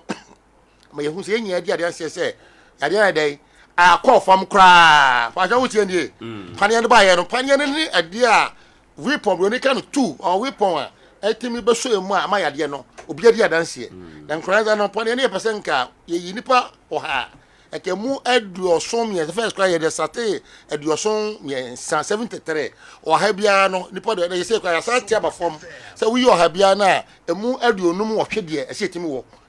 boni fa bibi herd immunity pande bia wo no dodo no asa nipa wo ye be wo no e da ye timi abo wo ma aka ho ban panye no akrakra nya ayi a wonka ho afi ba ko nka ho fi mi no nka ho sa akopem fi edu na wo nka ho ye na ye be wo panye dodo no ye na ye bo san kwa ho ban se omo ntimi nya yade no sa na vaccine e na djuma dodo no awa abo kwa ho ban na Nkoranza no na nke hwehwe se nipa 93,244 e da se ke omo nya first dose panye no na ye to o kire no 54,000 Pachouti, that's about 30,000 there. Omunya first dose no. Next year nya 58% head mitra yepeno. Then pokro no oma ya wo first dose to 54,000. Ese ko timinya no second dose. Unya second dose dia boni we say we fully immunized. Just say what me awo enya panie na bo ho ban. Say ya de ntimi eba so. Unya first dose na bibia ni ya de say bibia betima bo ho ban ko we. But unya wo first and second dose na depending on panie na de wo bi wo kra wo ba ko pe wo wie. Say do no aso o abo mienu. Asa na unya sa dose no. Adoso wo ban Nkoranza mem head ma in out of 54 now wo first dose no 24,000 but what you 24,292 and omo second dose. Esa do no mama ji omo second dose no. Ade bi ha adwenye aha enti na je se o hwe Nkoranza mem a dada yeso ye nyina ye dia dance ye se pania no ne weapon and then the big two atimi bua ya yade dey owuo yade we are economy nyina so obejima mu na say we are economy sikasem nyina sell ma bia so de obejima ka say covid amfete but oditro covid say we are economies countries nyina sikasem or nipa nko adwuma factories emi adwuma school to school never bebe so aha enti na the vaccination no yade bia ese yetimi epajamu bra no brand bia na say nkrofo awo de edi kan no na ka say on be ba be wo ne ka ho na de edi kan ko no mu nyina akra na abewo emu 30,000 de ye nyam omu nyam ne bra ese omu kra 22 na efese ye tumi bodawuro na omu nyina sa kapane ne bi se betima aboa me yeso anya ese de akoma ne se obi a print o ya de de nkrofo kra say president say ya de no anyhow na president in cancer. Right. President never used the word eradicated. But WHO, for the use term be, American president can be say you have the world has gained control over COVID. Right. So what I say? Right. I know no one can hear say. Yeah, anyhow. Oh, yeah, but you don't be saying Kong Kong. You don't say Minimukro. You don't be say Polio. I don't know in a good swap on here. But I know you are the sign the probably base. Right. I tell you, I might go so this sika. You start to COVID, I buy our paniano, what I get obia hodo, we can wear watching you. But so mamma, your mouth crying who won't watch and our tournament, so be a bring up crying about Panelli. I come say, Cassia from Casadiano. Who says, but you are not but Drew baby and sour and Sammy and saying it is no longer disease of public health concern. Right. And not president declare, WHO declare, say that this is no longer a disease of public concern. And just Yadiano, young Cosso, Mahon by Emma Phone, by what I say, and Chassis, Banco Jabba, Bianca, Fasica. And I Yakoba in I change Yescasamo, Poultry, they could do Yescasem, Kaya, they could bring Yescasem, or my old film, Yana, so with my book, Yescasem. In Escasem, I heard this is the organ, by 200, how many districts, 270 something districts, no. Then I buy Gusa say, or this care pushes Caco. So be over beer between him. So I can say, that's a vaccination, and they say you were enough vaccines or vaccine in the any problem. Vaccine, vaccine, no, do not be your or be na in it, I hope it be, you know, Maconia. So be a booster. Booster, no, say was a polio, no. It's a polio, the boy, yellow polio, no, and I wanted to make Jinan for young Corano. How soon I covered the covered the booster, I bet him. So, can do no cry, I won't know to do no cry. I bet my conquer my day after the booster no more. Right. So that's what I say. Aha, and I did be a here you pass it will be a day. When you had the hobby, my coin, baby, I told him. I yes, I hope one more check. obi bia mo kwan o e start covid no we ka ho a empre wo twini mo kwan so obi bia ye de enya apanya na ko nya covid vaccination tia but say na kakakra because they say Nkoranza ma ye prieti eto wo fie na wo bonke na so woni obi mo wo ya jere ba Nkoranza ha na be say nko sai touch my for etu nko sai ayifo because ye no ya ho de na mpagya wo yade no ho asa na tie. Okay. Enti ye ha no wosi nruru wo ho bebre na mpache o ye ha no vaccine no de wen bi na wo ha ye wo J&J no na Johnson no yo me da se bebre ma menko ante Paulina ho na me ma wakwa aba na ye nhye nkomo na se emfiri ha enomo anopai ante Paulina akwa aba na hapo mute say nyame na dum na so nyame adum boko ye da se bebre ye ka se institutional based COVID-19 vaccination campaign specifically dien type of campaign ni me pato me da se me kan kakra me boy de bebre beto aso ye ka se bibi institutional based COVID-19 na said me boy di kan no beginning no ye ko afie mu ye de do no ko afie mu say ye kwa akowo but say the institution ye de tena yen facility no na obi bia obenya access to facility no ye be twese te onwo ya ye ne be kasa amana ye den awo right okọ apempo mu a ye be hwete onwo ya ye de be wo no oba OPV a OPD ye be hwete onwo ya obe wo no oba be ye family plan ye be hwe ye ne be kata amana tiatie enya de ye kwa afiafie mu na ta abibia ne pan ne ye den ewo hotel ba ye de ebe wo no kakra me de so no say ye say no the covid pan na ban ni na abibia aban Ghana bibia aban and they say NGO be for Japan go free Japan almost so aban ase so covid no okona no mesma bua na kwa bia so no ya nkofo no nyina opane ye no e say Japan go for no ana e say no omoni asi ayalansa bia ne bi so asa ayalansa bia no aye Nkoranza ha St. Elizabeth Hospital ana Nkoranza polyclinic o Nkoranza ya private wa ha polyclinic polyclinic ana omoni asi omo so fine na ye be so ma se na wa no ya boa mo na obi abawura ayalansa bia onya covid panier bia na o ba kokora na so o mienu ka ho no ya so ma se na ma wo panier no se no de o mo ye no wa no na enye de bia sa se sa bre o mo be yi break akra be so no ma ye de be sa de no ana social business enti na me hu institution na me ni say bia ye ha say ye wo ha da kro na ya te kokoko mo ba da ya mo be boy panier no bia no so be du ba bi no so ati so ba ye no be ka wasem me da say enti anti Paulina me ye hwe strategies no under this year campaign no kwan amu fa so na mo aye mo strategies ni bi ye de wen yo me da your strategy ni bi ni titi ya na otiwe ukọ Nkoranza health center ya de table and akonya ne computer asi ho a omo asa adwuma ase na say da wo kan say wo ti say institution now nim say ya be ba ya be ba ya te emu be miensa na nan uko intelligence so a omo to at table ho ma mo ye adwuma na emum ye betimi aba wo ha no abekasa say nkofo ne bi enwo ya na ye na omo kasa na ya den ya wo ama omo atase na emum atase ene dadue a me na wo kasa yi esase ene dadue ya na ye wie da ben nyankopon bo a same de beto okay but I say no de beto aso no seasonal base no so back St. Elizabeth Hospital ya wo clinics a hodo bebrebe but wo tie nie ya wo bebi wellness clinic bebi e be hwe wo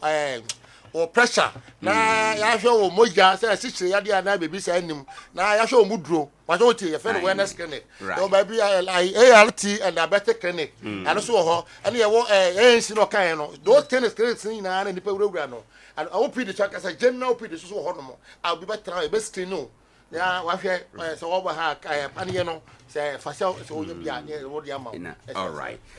Peter ma me mra ho na me misa say under this campaign no necessary so be ba okita ne card COVID-19 card no say nipa no ekita bi ansa na waba hospital na waba facility ho na yo we dey answer na measures no Mamenchia wahwefo nyina. Omoje also. Na wankasa ne production team. Na answer na be o question na no. Ayi me pese me ka bibi kakra fa institutional COVID-19 vaccination no. Ese fata say institutional one na. Na obehwe abakosem send the COVID-19 no hyase na. Right. Na ebae no na adrona isua. Nti na omo de ye fa bi targeted group. Nti na omo ayemfa ne say apomodin for say journalists insurance for to say mo na omo ana omo diabetes, hypertension, that's asichire yade ne sa yade ya sickle cell no. Na omo na ye de omo ye den e hyase any security personnel. Nti ye wo ye kono na ye say ndie stade a ye mfa ma amansa nyina na satana aduna iden a obibiri. Nti peye analysis no ye hu se san krofo no a diabetes for no, hypertension for, sickle cell for no. Ne san krofo no omo na ye a omo ko ayaresabia. Na san krofo no so omo nya adaje ensan eden. Emma ya so ese yenye eden. Ye wo mo pan. Nti se te saade a adenti na yenye eden. Yenye bibi institutional. Nti satan nipa no so onya akọ clinic ho no ma se apen for okọ ANC ho no ma. Enya afi no san ka se me kwa akọ wo pande COVID pandemic nti okwa na yede ni na yede aka ho amana ayeze ne ho ayede aha no kakra. Nti that's one of the reason me boss name is Madam Pauline Omonye no. One of the reason omo this institutional we na yede e ba. Na ubisa say ehu hia say yede COVID vaccination card e kwa na. Yes, ehu hia because ayi bia we bia we hia documentation. And na yina nim say COVID card no e international recognized. Ade a amansan nyina wiase nyina omoagya eden atum se utu kwan a ehu behia so be produce o card no se ne be kire se ampa wa wo panie bo se ne akwakoye no se yade se ne na me boss dikan kan no WHO aka say and is no more a public health concern now so yade no da se eden e wo ma me ye mfanton bibi te say yellow fever un se yellow fever ye bi mu sata na ye hyase no ye hu yellow fever sisi ai na so ye da so aye eden ye wo panie no o ko abrochira ye bisa se fa o yellow card ye den ebra adentina still a yellow fever na ye da so ye den e wo ai sa do demand card no because sa yare COVID no yare asesi ana krombia na se country bia e bon ne krofon ho ban se ne be yare ensan enye den empeja wo mu krom nti se te sa dia o ba dia ma ye hwe o card na wa ye den wa say wa na as evidence say why protected as I am wa ye den enti say ye wo pan na say ya ntwera ngu krata mu a ebe kire say wan den wan wo pan that's an evidence enti card no so o wa ye wo bibi ye fe no system a eye online system a ye bo udite say den egum enti ye bo details no gum a na ya twero agu card mu enti eno no udu ba bia na say card no kra unru efika na so u kai card number na ye nya bogum o details na be den ebe pi enti ye be ka say amanfo o ba hospital na o do card no ba dia wawo aduru bia e bia mfa say satan na ye sha ase ye sa targeted group to say omo wo sichire ya de ne sa ANC for na ye wo omo no na satan na wo phase wo analysis na me boss ye na amanfo bebebe wo phase dose omo an wo second dose bi mu kra anwo enti say satan no wo phase dose na say wanwo a odo card no ba ye nya yi card na na ye bogu system no mu a ebe yi dia wawo no nyina dia ba na ye de aka na ye den atras na ye tro agu we no mu eno be ma adwuma na ye den ahinha na adwuma na ayeden aye kama nti that's the main reason why I say omo ba omo for omo ka na den embra eno no be boa se ne be ya daachi no se o akwanya bi ba se obetu kwan a enya afi no san be ka se mehia COVID card mo wo pande na bia na satan no so aso awia untimi ensan hyase enwo right nti bibi te say nipa no se ne refi ne card no kra bi ayera number no so nini tim so obetimi akai sa nipa no ye be ye ne den nti sa nipa no unse ye buy data te say o ba ye due details nyina nti say ayera o be kai o phone number na odi registration na one of Adea betimi dey search nti e bo phone number na because phone number dey a unique number right we are seeing na onkwa na we use sa phone number nti ye boy no a e beba na o details na yeden aba be say empo na say o phone number on kai o phone number na odi registration na say na sata unni phone number ye be bisa o full name ye biso ofu ne ma ene ye search a di no beba e bia mfa se wo ye fa me ye fa me Kipo Peter e bia me Kipo Peter no obi so wo ho a nipa bibere wo mo so wo fa mo Kipo Peter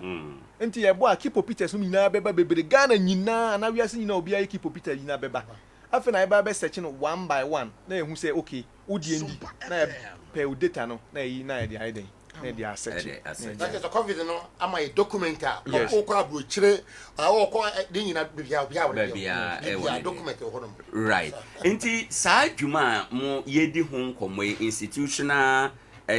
based COVID-19 campaign ye ka ho asem no other areas betima benefited. For example, your sister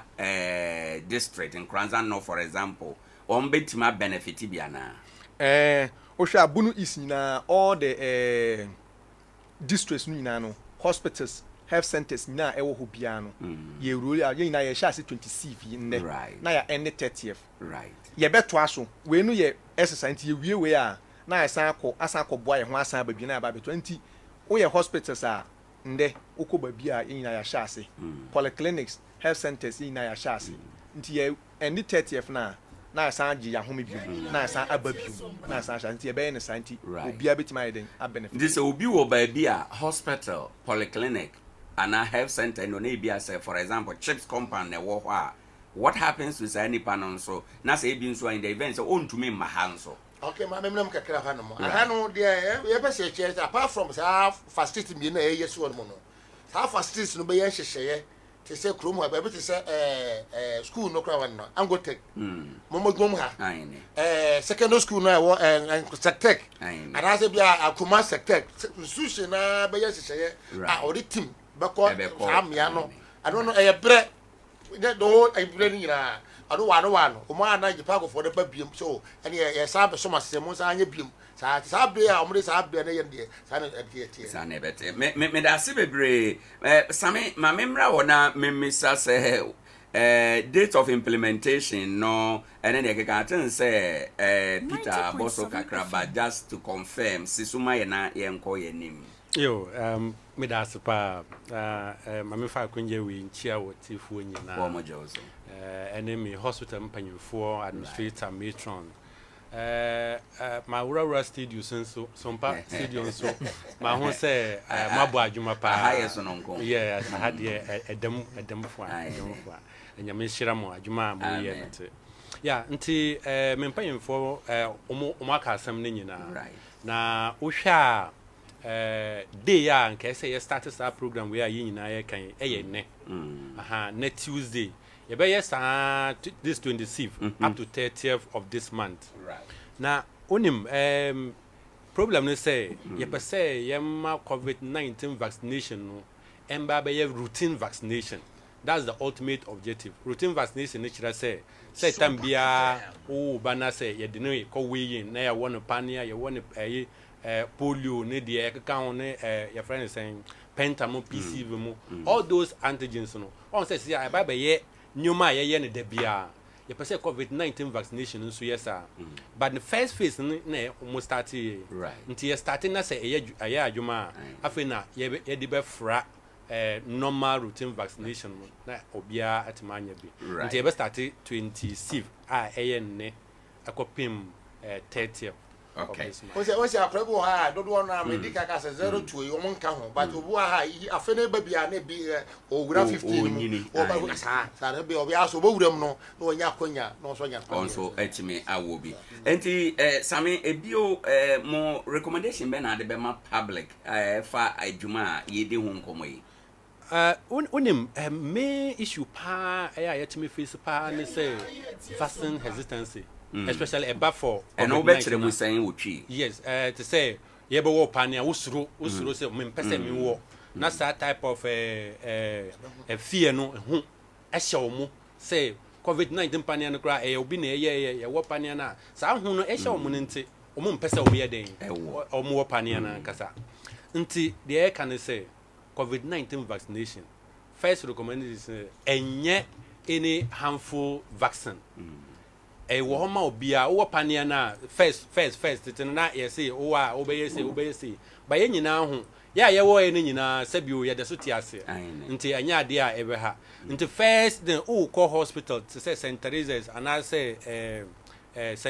polyclinic honoma mpacho fa COVID card oni bia enkire say ontimi wo pania no wo kwa ye be wo ndi mayenti ase was a me yare co hospital, say be a me yare me co hospital na me fa me card ako. Ana ye no mote aye ka say be a ye dim common we na mo kwa metime di mochi aba na ma ba be obi. Yes, nti omo ye seriously sick omo down and kra and recommend it say ye be wo mu pania this omo recover you. But yeah ye ba sra ye and I say yeah attend for OPD services. Yeah ye wo lifestyle clinic no. Yeah ye ba diabetes, HIV is HIV is more ni hypertension for on say we mu omo yare but on be services ANC clinic all those things. Oba na ya wo until nipa for me boy no omo na ye nipa omo ba hono ma ye be won ba obi a ye gi no oto ho de enye say ye be won pania omo de ye be ja omo until say omo recover e ba say omo pese omo gi pania na ye de ama omo until wo a woti ayi obetima akọ St. Teresa's and I say health center na ye wo me say no mabo ba kono mabo mienu ba menya wo eno achi me ngo biem de when na esa me ko wo sesi aye ka say nti sesi aye de wo dear friend booster na me yes booster okay na me pen binumu adwene say booster no eno say different pania ye de be wo enti sa e same vaccine na wo ye no na e ye san de be wo biem say na be ya e be ma wo immune system no more strength e bianka e ba forma na e san pagam biem na ma wa honde ne me da say abusiafo nkomo a ye die no efri Sompa 90.7 FM Adea Akye Abia adwumadie na waso aguzo ne mpanimfo a wo mo free apomuden adwuma hodo a wo Nkoranza ha mu no ene ye ne wo no edi nkomo na yade COVID-19 ho mpane wo no foforo ba ye ba bebo dawura wo mpane no hyase ye eneya na ye de akosi bosome awie yedi nkomo bia na o maka asem bi o panchire mu ye ma kwan na waba ya homa no so sesi a 0598 994994 0598 994994 o ba na waba bebisa question ne ya wonte ase panie no bibia wo panie wo no ho a o pese ye kire wo mu ne ene bibia efa panie wo no ho no frɛ na yenye wadwen kire 0598 994994 na wode wasem bisa ene onkomodie wode aba ewo eye dwumadie eso na ya ba bede panie no kura wa wo bia na se onya nwoye wa wo bia de when na wo ye question ben na pese ubisa na ye kire omo. Hello, good morning. Owoahene Acheampong. Yes sir, udeni baby okasafi. Clinton Nkoranza Center. All right, my inti wano pay. Yo, sabe bele masista mama yempenyu for aba na omabe cheche afa COVID anyani nyese tinya idea hojimu na yewu. Anakwani panie no nipa be ewo misconception o panie wona. Me amete ma wo ni nyina including booster as me da so tiase. Nti yebese se Nkoranza man nyina se bebe nya head minute na panyifo no aka no. Ebe tinyama ya reno akofo na sane economy no so ayede no bibia ayekama moni nyankopon enya aduma oni nyame ntra no pay da se bebre 0598994994 na waba nkomo a yedie so question ben na kire wadwen efa covid panie no ho de na wate a ne de ya atesem na wate na wo pese na yenya mpanifo a wonim de no wo be kire wo mu e wo ha enom 0598994994 0598994994 na waba ye program iso waba bebisa question bia e kire wadwen anopay na enche ye de yenkomo no ba wie. Good morning. If I show my radio no call from kakra na tie your telephone so good morning. Good morning. Would any baby akasafi? Okay. Yeda say bebre or say wa wo mienu na otumi wo bie wa na 0598994994 na waba enkomo no so 0598994994. Good morning. Good morning. Udeni baby okasafi. My friend Kasafi Kasanyan. Yeda say anope wadaruma wasam ne saying. Like I was say, Obia Awa Kopono, so Oba more 2 years or so, now say on 1 yaman. Okay. Obia Kope. Yeah, that's it. Obia Wabo Pania no Bako, say no ba, Mube Botu no. Ene de amana na say Mube say abone Bako pe bio na aka ho. 0598 994 994. Pacho oba ejumadi so na waba be kire wadwen ye bre na akakuma bi ye be sore ama ye de dwumadi no fa etwa to nso abrel. So good morning. Hello, good morning. Good morning. Udin ni baby akasa fi. What fast na masabai. Oh, okay, man. 7 FM. Sese be say. Mase no. Yo AstraZeneca no. And Johnson and Johnson no. Na masa me se booster na ye kan ho asem no. Se Obia Johnson and Johnson no ye one one spec. So the source of booster na if Johnson no sa wa na say. The question no. Yeah, that's bebre no question ade be fantastic. Question ode abampacho yenyi questions na no na yen sorry. Nti utia the odi kan say obom mienu dey na opasa dey mpane na sans be bobio mpacho oba ye bebo dey booster no right yes nti e ma booster no omo amubo pane no be 3 months later ni nyina oba ye mfa say wo mienu no after 3 months bia wo qualify say ye ba ma booster nti oba ye ba won pane no eno be ye booster no nso Sabio Sana says city no Madika Chirichir Muse Emma Hunama Pumdin no Epajam Nti Amfan say Kaya Kofoma Yasan Paniana etimi Paja and Hondino Sro Sana Baya a bit ma boa a prevento na Nipa otosu minun so say ye owo baako anamebo nti owo baako a oba ye beto aso enye say ye be san start fresh one bio nti wo baako no ebia even 2022 kra ana 2021 pacha wo ba Adea ye beto aso pacha nti na ne question esansa wo baako no nti no oba mo be wo baako na aka ye toso mienu no na ma wo booster no aka ho ana oh there be pacha ye be wo de toso mienu no na ya hye wo say aduru say ya be wo booster na ka ho. Right. And at the third question, no. The third question, no. Nipa no per se one who says so who COVID-19 no AstraZeneca was vaccines no be your AstraZeneca your Moderna your Pfizer na your Johnson and Johnson. Mpacho so o first panier ni AstraZeneca na wunyen wo ya. Oba first ones no the first time you start here no na you per se AstraZeneca no ye dey and this was but if you maye na ye say protection craft me provide with the other vaccine no ebe from into what AstraZeneca bag mienu na booster na ya wetima di Johnson and Johnson Adea wo as a booster right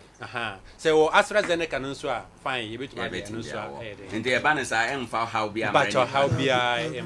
me da say yemfa nkomo no nsi ha na asem etwa to tiawa na yen sorry takra me so be twa to no say vaccines no ofo kan ho se bebrebe na mesro bibia ni ho ani ne nan so ebi abia na ye di nuro kra nkofo tonton bebrebe nyina nuro ye de man nyina wo de nan so saa na vaccine tie vaccine ko ye nipa modwuma akanya mogya na mogya no azai apagya no ho enti say di sunsanso ba enya dia ahohye beba tipaye beba ahobaye ya metumi mpagya ne ade enfa ha bi am no ebetuma baba no wade ye kran po ye kran dia no de kan say saa de man kran pa na say wo ye ne bra ye ne de pade no wo bra no kom be fo so a ye be ye ma wo ho ato no ye ma ompe opede okay, entrepreneur na menim say wo anything to say finally na Acheampong. So they met me akatre Nkoranza mine say omumma ma wo panu no na anya apeya nipa ne tu kwan no ana obenya me number afra me apa me say menye bibi ma no me pa no to me ntimi nya hwe nya den emma no because aka me mfie dupe ndimi me ya nyimadi beta me de den ekopie ndimi tu on pote you na mo wo ye ni na mo because ma hu say akwanya abia man Nkoranza man say omo tu kwan pa enti omumma na ye papa na nya den enwo omo na pa na eboye ho ban me da say bebre Peter Acheampong what's me twa to okra yo me masa me twa to ye yapomodin for health workers no as that pace na me dey emo since COVID no shas no omo ya adwuma den pa omo ya adwuma ne sɛ yambo omo abasa ne sɛ ya yi omo yie na mo so nsɛnkyerɛfoɔ no so mo so mo aboa abohu dawuro ama nkyerɛkyerɛ no akɔ timafo timu ne omo bibia mu nti yɛbɛsrɛ sɛ mo nto aso asan de mo so yi mu kakrakra no mo so yi mu na yɛnyina yɛso mu ana yare timi akɔ atia no meda sɛ same yɛmpɔn yes yɛdama sɛ mo ma yɛ saa akonya wi na akonya wi akonya kɛseɛ sɛ ndi nso yɛde sra Nkoranza manfoɔ nyinaa sɛ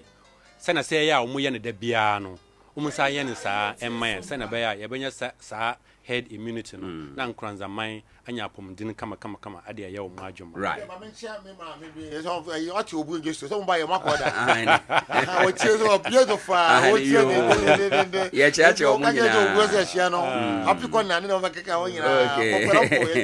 yɛdaase bebree abusuafoɔ ha na yɛde nkɔmmɔ no ɛsie na anɔpɛ yɛwura Augustine Frempong oye municipal disease control officer ewo Nkoranza ha enom sanso na owuraire Paulina Asante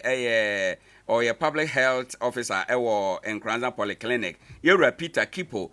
public health officer municipal health directorate ena owura Samuel Musa St. Teresa's Hospital ono public health officer ewo ho enom wo mne ba ya yedi nkomo ne anope na ye toaso akọ yenim ade nyina mu enti hye enonso na boa ye ma bibia entumenko se de ayo se ekro enche ye de dwumade no fa etwato bro between now and 9:30 enkomo esan edi akire ye de bro Adea Akye Abia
is cancer sabi obi be se omo nkasa basa basa nti asem bi se omo do omo ani ato na che se ye hia asem pa die na ehia se ye kɔ ye nimu ye beye ede esi ano se de beye ye mpia ye mabunu no enko saate bia no mu no kwasem no kwasem pa because a threat to the nation because sa kuo no a wo mo tete no enye kuo keka wo mo ete ne wo man no mu se Ghana for boys na wo mo fi se wo mo ti kuo bi sa na enko mo hunya hu because no kra no so te sa kuo na ye suro ne se wo be den oni tuo oni bomb oni hwe nti se Ghana for emrante keke na te sa kuo na enye de o be alaje mentwa no mrante no na ye do mo ba TV no so no enti no omukọ nhyiamu no omukọ ye no na eye atutrafo kuo no ntade na ehye wo no omo symbol na da ni mu no ena omukọ ye no so no omkita Russia flag ewo ho enom ena eno na ma amanfo de so bobo Russia ban no ena Russia ban anamusi na wo man mu nso ayi ano se we die omo nim ho biribia enti mrante no ne wo Facebook no so no oba sompa ube Sompa 90.7 FM sa emrantie ya apresifu acha o ma yedu o mo ho nkomo yi o mo na ewo so no alaji mpacha obeto Russia band obeyi ano because obeyi ano na ontimi yi ano obeyi ano ama Russia man no but ontimi yi ano ma tutrafo no sa Russia tutrafo no ontimi yi ano ma wo mo wo aban ne de wo ya aban na msini wo ya tutrafo na msini o sa tutrafo no mpanimfo no na eba be declare say sa ankwala no ye ne wo mu ni ayibidi ade na ye soronko na Russia aban ne de say ne wo de wo betime ya no say aban ne wo mu na aban no susu ntimi ne wo mu ni djuma bia te sa tutrafo no because nkwala wo mu ni a wo mu ye no ye Russia aban na wo mu de wo mu kobo wo mu de wo mu kobo tutrafo nti ayade a se na make can say Ghana for mranche say wo mo ana eti Ghana ha e na wo nim say wo mo support from anywhere e na wo mo ana wo makom ho bom say de wo betima ya ni demonstration wo mo ntimi nyehu nti alaje ohu say obi hesuma se a ode sika support wo mo ana yes because sa tutrafo no say wo mo adwuma wo mo di ano no kwan bia so no ene ye say obi betime akoba bia na omani enimu bi se even akromfo kra se ombeba nkransa abedi djuma bia ti se wo munya nkransa fo ma no na omo ba wo ma omo directions se mo fa eba kinkira mo fa de sei mo fa ye be pia ye timisia yetimia kwan we etimisia obi wo ha woni mu nkransa da o si nkransa se a de obehuna se kuma se kwan wo he bi onim se o fa techima usi kwa mu abugo but onim se o fa ha obetimi akọ o fa ha obetimi akọ o fa ha obetimi akọ gise nkransa ni ba na kire ne sa na montuo no nti ansa na nkwala we be ka mo abom se wo mutu na wo mu wo obi a wo munim se na woni obi o mo support wo de nka kue na wo tene de na betimi dai wotimi fa nya hwe wo Ghana ha even breastmate photo kra muntimi ntom ma mo nkrofo no nti ansa na wo betimi atu na mo bi sa no na wo mo background bi a obi a wo back obi a wo share tire a wo back wo mo say mo de munti na munti ni wo mo na yenye sei na afei mu wi a ye be hunu kwan ye be fa so a ye be ma nipa bi ba abetire ni ibi kura na sa Russia for na wa in fact all kind news na o say nipa o sponsor na baby omunyo mo sponsorship ofiri ni Australia na sa mrante miensan we ne die animu na wo mo no so aboa mrante te se wo mo annua no wo mo seso no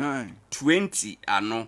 ya na wo mo form sa military group no enti no ma akọ kuro bi e wo ho ayefra ho dia bene community park na e wo ho no honom na no mo akọ gina wo mo ye training no enti it means say akokoduro bi kura wo mu ade we ko mo ye no manfa nsie o makọ park so a o mo ye ne badwam akoye training ama obi ahunu a wo mo training ne flags ekito o mo nyina no ye enkrofo e flags a na wo mo de edi dwuma e wo ho enti no eye asem bi a edika sa nti ayade ehu man national security emu omani so because no doubt say mrante we betima ka omo abom di djuma bi ati sei na enye demonstration bi no omo plan na omo plan di omo abo atitrafo ansa na obi beka say ye de ho kobo atitrafo na ye de ho kobo na woni say djuma die no fo no akasa omo di kasasie omo backing nti ayade ehu ye pa nti SSN national security ahwe saade no yana nkwara na ebisebiso mu ye pa na omo kire the sources because anya sa ye hwe ne ACC ama man ho so aba bedu ye mfichire pa so no Ghana nko na ayese sela no ye nyanwura ha se so nsem bia ACC ne niema binum a ekokoso no wan hwe a wo mbetime awura because se look as if say Ghana cry say ho ya batan wo other countries we to say Niger, Burkina Faso and so forth. I say ho ya yo mo hia na bibiti sa because ya makwan ma be meetings bi wo ha ne ade against them. Nti na say nti say ya hwe omu ya wo mbenya kwan awura wo mu wura ha so in fact Oma we there ebe how dey am alaye me da say papa sofo ma mensan mra wo ho asama yedi hu nkomo ebi asi Ghana pen aten say former president Mahama na breso 2014 15 16 hono abrante bi so sorry say ya etwere krata di jane ma men ne nabusuafo say ono nso wakra wo mo de ne ho akobọ akaida ikuo na wo mo so ya tutura ku se ya yedi hu nkomo ibi enti no etwemadwe besi dia na alaje council say ebetima ba say ebi kura akokoduro ne tumi a wo mo anya ede yesa training no obi kura firi babia wuro man mu a ebi kura ono na hye suma se a o mo guidance munye we ne ne a ekeka ho yetiye yema ye yemhwehwe ye okay Owoahene aja bibiara ensiya 90.7 FM Buni can be or say there is no smoke without fire Ghana ha did they be am kase me wa hototo e ma ya police for I believe in them na ade bi a ekoso ne se enne because of technology ni management Sankrofo betumi afa ensiasi ade ammunition si aba ya bete ne ntade ne flags ne bom symbol yi se firi ne fa ene me kwaso ehu ndi ye mai ye nti baby pa se nipa miensa we ane afufuro bi wo kan wo say about 20 of them 20 ayene nipa duonu na o maboa wo mano wo mo na ye recruit a ye do mo ko sa training no Owoahene me pese mka chose ye brosa brosa Sompa FM ye kan ye western no metumi aka se ebi ekodu tamale ebi wo eastern nyade ye brosa tisi yan ye very careful and extra careful that ye ho be kire ndi ye nhwe se mrante miensin ye be grip wo mu ye na ye won interview a be kire se ye wo so bia na mienti anya sa yanti ye likely say tija we see be free baby bia ni ja chase ndi ne me koso empo bi se Ghana ha ye den na ye se amroba for nam ha be kona etu ekurukuro no AK47 de konya na hene fa yerimi na di adanse se biase ne yanti yanti tu Ghana for ye se ya hwe yi anya sa enne me be ba ye so no yentimi nso right afi the ye ndu sha apart from the police betimi aye apart from the national security betimi aye no dem bio na ye betimi aye na ye de abra no asese miensan na ya kire wo mo so wo di animu a aduonu no anka wo ma wo mo nteteye no wo mo no so de na betimi aye de etu ye tu wo mo ase na bi wo mo anya akokodo kura se ye be kwa akoye ususu se ye nye den ye ni pa ahode ne ye ni bi because say the make ye yo ebi wo western no ebi wo miamia hodo wo be ka say Buku Haram for yesi obi ko pie temeli bi atwam say it is asent okay bintumi nchire bet biasin ba bia yeduru no say ye ne awofo ye miania se be titi enkwala no e won titi ye pamu a de biara da me brema awofo nti ade no kwa sambesi awofo so because hwe say obi ne yire gi awade o nkwala mbienu nkwala no watwe asawro ebi ni kuna gi awade wadwane ko maame bi mkoto no bia bibia mkoye adwuma wawo enkro edu with different fathers baba ko enkwada dua obi enkode ne papa sa obey sebe ku sebe adwa suban be ni kuta no na oyi se de be no be cheche ne ma ndi yesre sa wofo no ye mienia se ye betu ebuase e wa wadem ye de obuo ni die be ma ye kunu ya yire no ma sa wade jaye no emma na se amma na nkoda nyina no boa kama ye be ma won tete pa afei awofo bebre wo ho a wo kwa asere a no aka se ne ba se tena ha na hwe ha ana se kwafum kutuba njibra enti asempa wo kwa kwatie no wantie bi ne woja abafie se ono wonye de opi nyamia mmoa obeba no no wode oba ahye dem nyamia mmoa obeba no asore di be machi tizane men de ekoso ndi de birada me pa madwene ne se awofo yenya hweyi na de na o man no so betime aye nansen ya ye tete se ye hwana no Burkina Faso ne keka ho eye abantugu akokokokso yi aban de dawubo bi bae se if you see something say something uhunu bibia kan bibi omo de bae no ano no omo abo ho dawuro de aka kye se ye de bibi se yaba ba omo ya announcement na kire ye wie eno ano no if you see something say something no practically ye hu se obi ye bibia se bia nka Sompa FM aba nipa dodo nyina etie na nka dawubo no bi koso na nka ye nyampanifo bi na omo ye nkyerɛkyerɛ se nye ya na ye de ye brabo afode se na ye di nkomo ya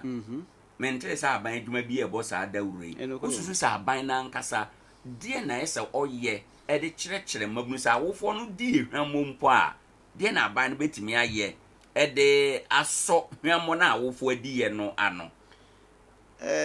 nimrifo bi twere asembi o si lawyer for yamane judiciary service yamane a Christopher de kon afei abambofo ye nkan kure sa ne me na ekoso aban ntitiye ne se anka wode wo ne me atua bia bi se ye nhwe se ba bia e wo no se woni pa be se du esiasia ye di good education be ma wo mo na wo mo asua ne pa bi but me am koduru ho no esan se be ku se bia do a me pa me ho yenti no se yesi obi mra mase no me yadwuma na me pese wo ntua bibi mfema me ansa sa ne mai enkasa ebio sesofo meti asodem na me kanyamsem na mamane se wo hwe ye fidie kurukura Yesu a sofo a wo che na safomba doggy style asodem anapa ya na me kan bibi wo sofo bi ne residency or apartments wo ho a wo de ama sebe prostitutes and they are charging 2,000 cedis a month and the young Nkoranza na wo hye wo mo no tofo biasin ba bia edu asɛn na yɛmfa nyame asɛm yɛmfa mo yɛ bra sɛ yɛto nyame asɛm twena asɛm da yesu meda sɛ yɛto nyame asɛm twena asɛm da yesu alaji aban da ubo fasada na me ka say aban de bibi ba na nsan if you see something say something brofo ena o maka ehia so obi bedi akire akire say enuanom aban de bibi say yaba kwan we na ye de be fa so ne aye pese ye kire ne say oto ntamu ohunu obi na ususu bibi otima ebi akoba prosifo amane ana akobo panyini bi amane ana akoye say obi ani wa ochechire mu de akire yen ama oman ma no yedi so de aye adwuma ene ne yekeka ho wadaroma de na aban so betime aye sa awofo yedi hwammo a oman no nso no kwasemini asema ehia yi pa because be krana bill be da parliament whistle blower bill or something and kwese say abai ye mrampo but mranso say mikra minim say you know ma pass it don't know ade ba kwa ewo ye man mu a ya na emma saa dwumadie no enkoso no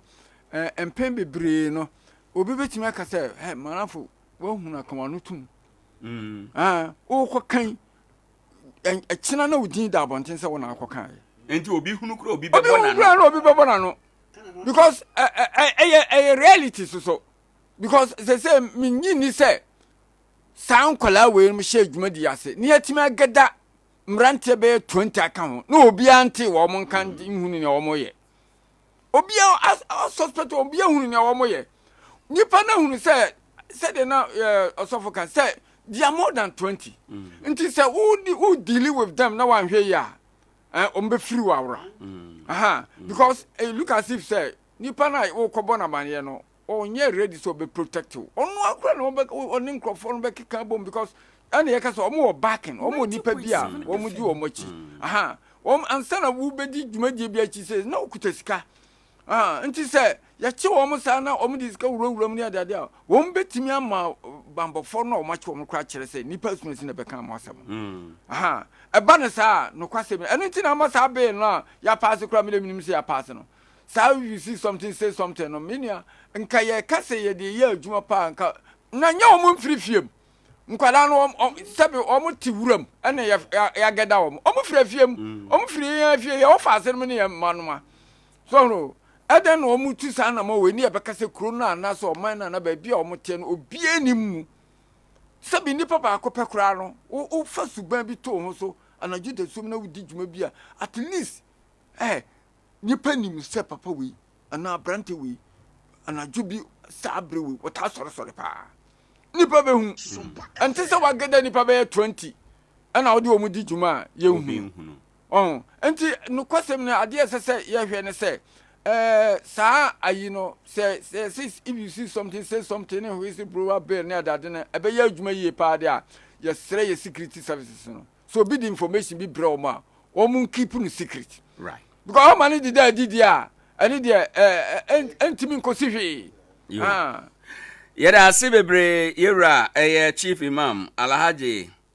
Osman Ahmed Yeboa ene yete ne nkanon ono ye Nkoranza municipal chief imam ena osofo BY Bema Adeshiman SDA asoremu ena owo sese owo ahomejie emu baby a yaduru ne menuanom madofo yetiefo pa ye ma okwan na nso aba be kire wadwen ye papa no maka ne a wo maka mo de wo nso aka wo de so de be ba be kan ho friends si ana bra be kire wadwen fi se wo so kan dwumade hu ebi 0598 994 994 0598 994 994 na wababeka enkomo a yedie ehon. Hello, good morning. Good morning. Udene baby akasafi. Akasafi for yeda so opani ma yenti wano pay. Yo boss me da de bi. Entema mo kan atuma ehu nya pa na. Bajira mpete kana yenyi na ase. Our jacket is the kan. Parental control. And Kurano have worked this year system in the Ghana would Kim Benny and Son. And like parental control. Plan the number the back. Into the year the air cut is here. The Democrat said there is no fire without smoke. Say the air can. 90.7 FM. I didn't see Indonesia or more podcast Adian.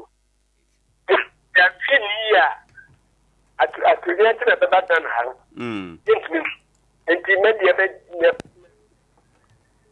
Right. Yet I see bebre no the out by opening. Also bet me friend our basu be 0598 994 994 free for Chrome. Hello, good morning. Bajo udini baby akasafi.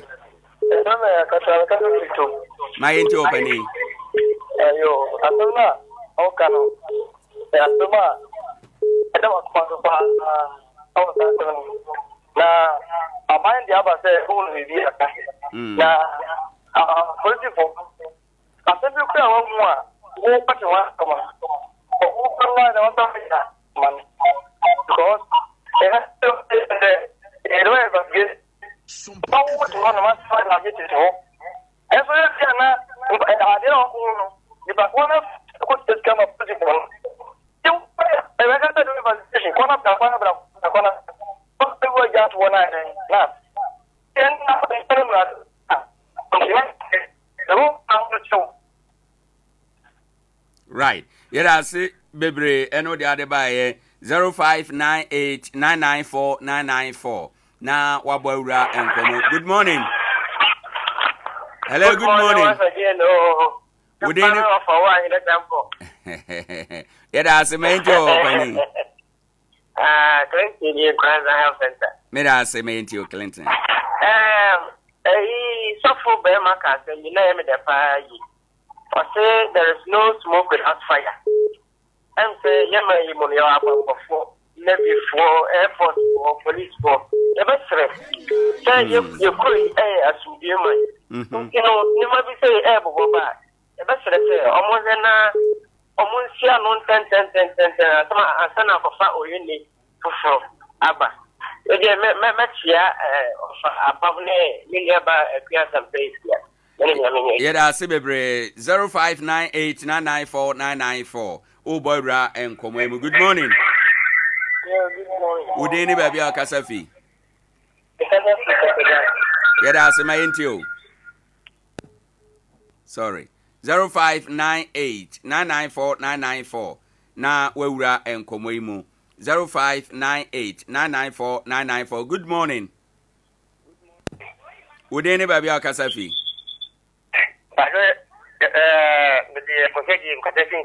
Yeah, that's opening my interview. Right. Now,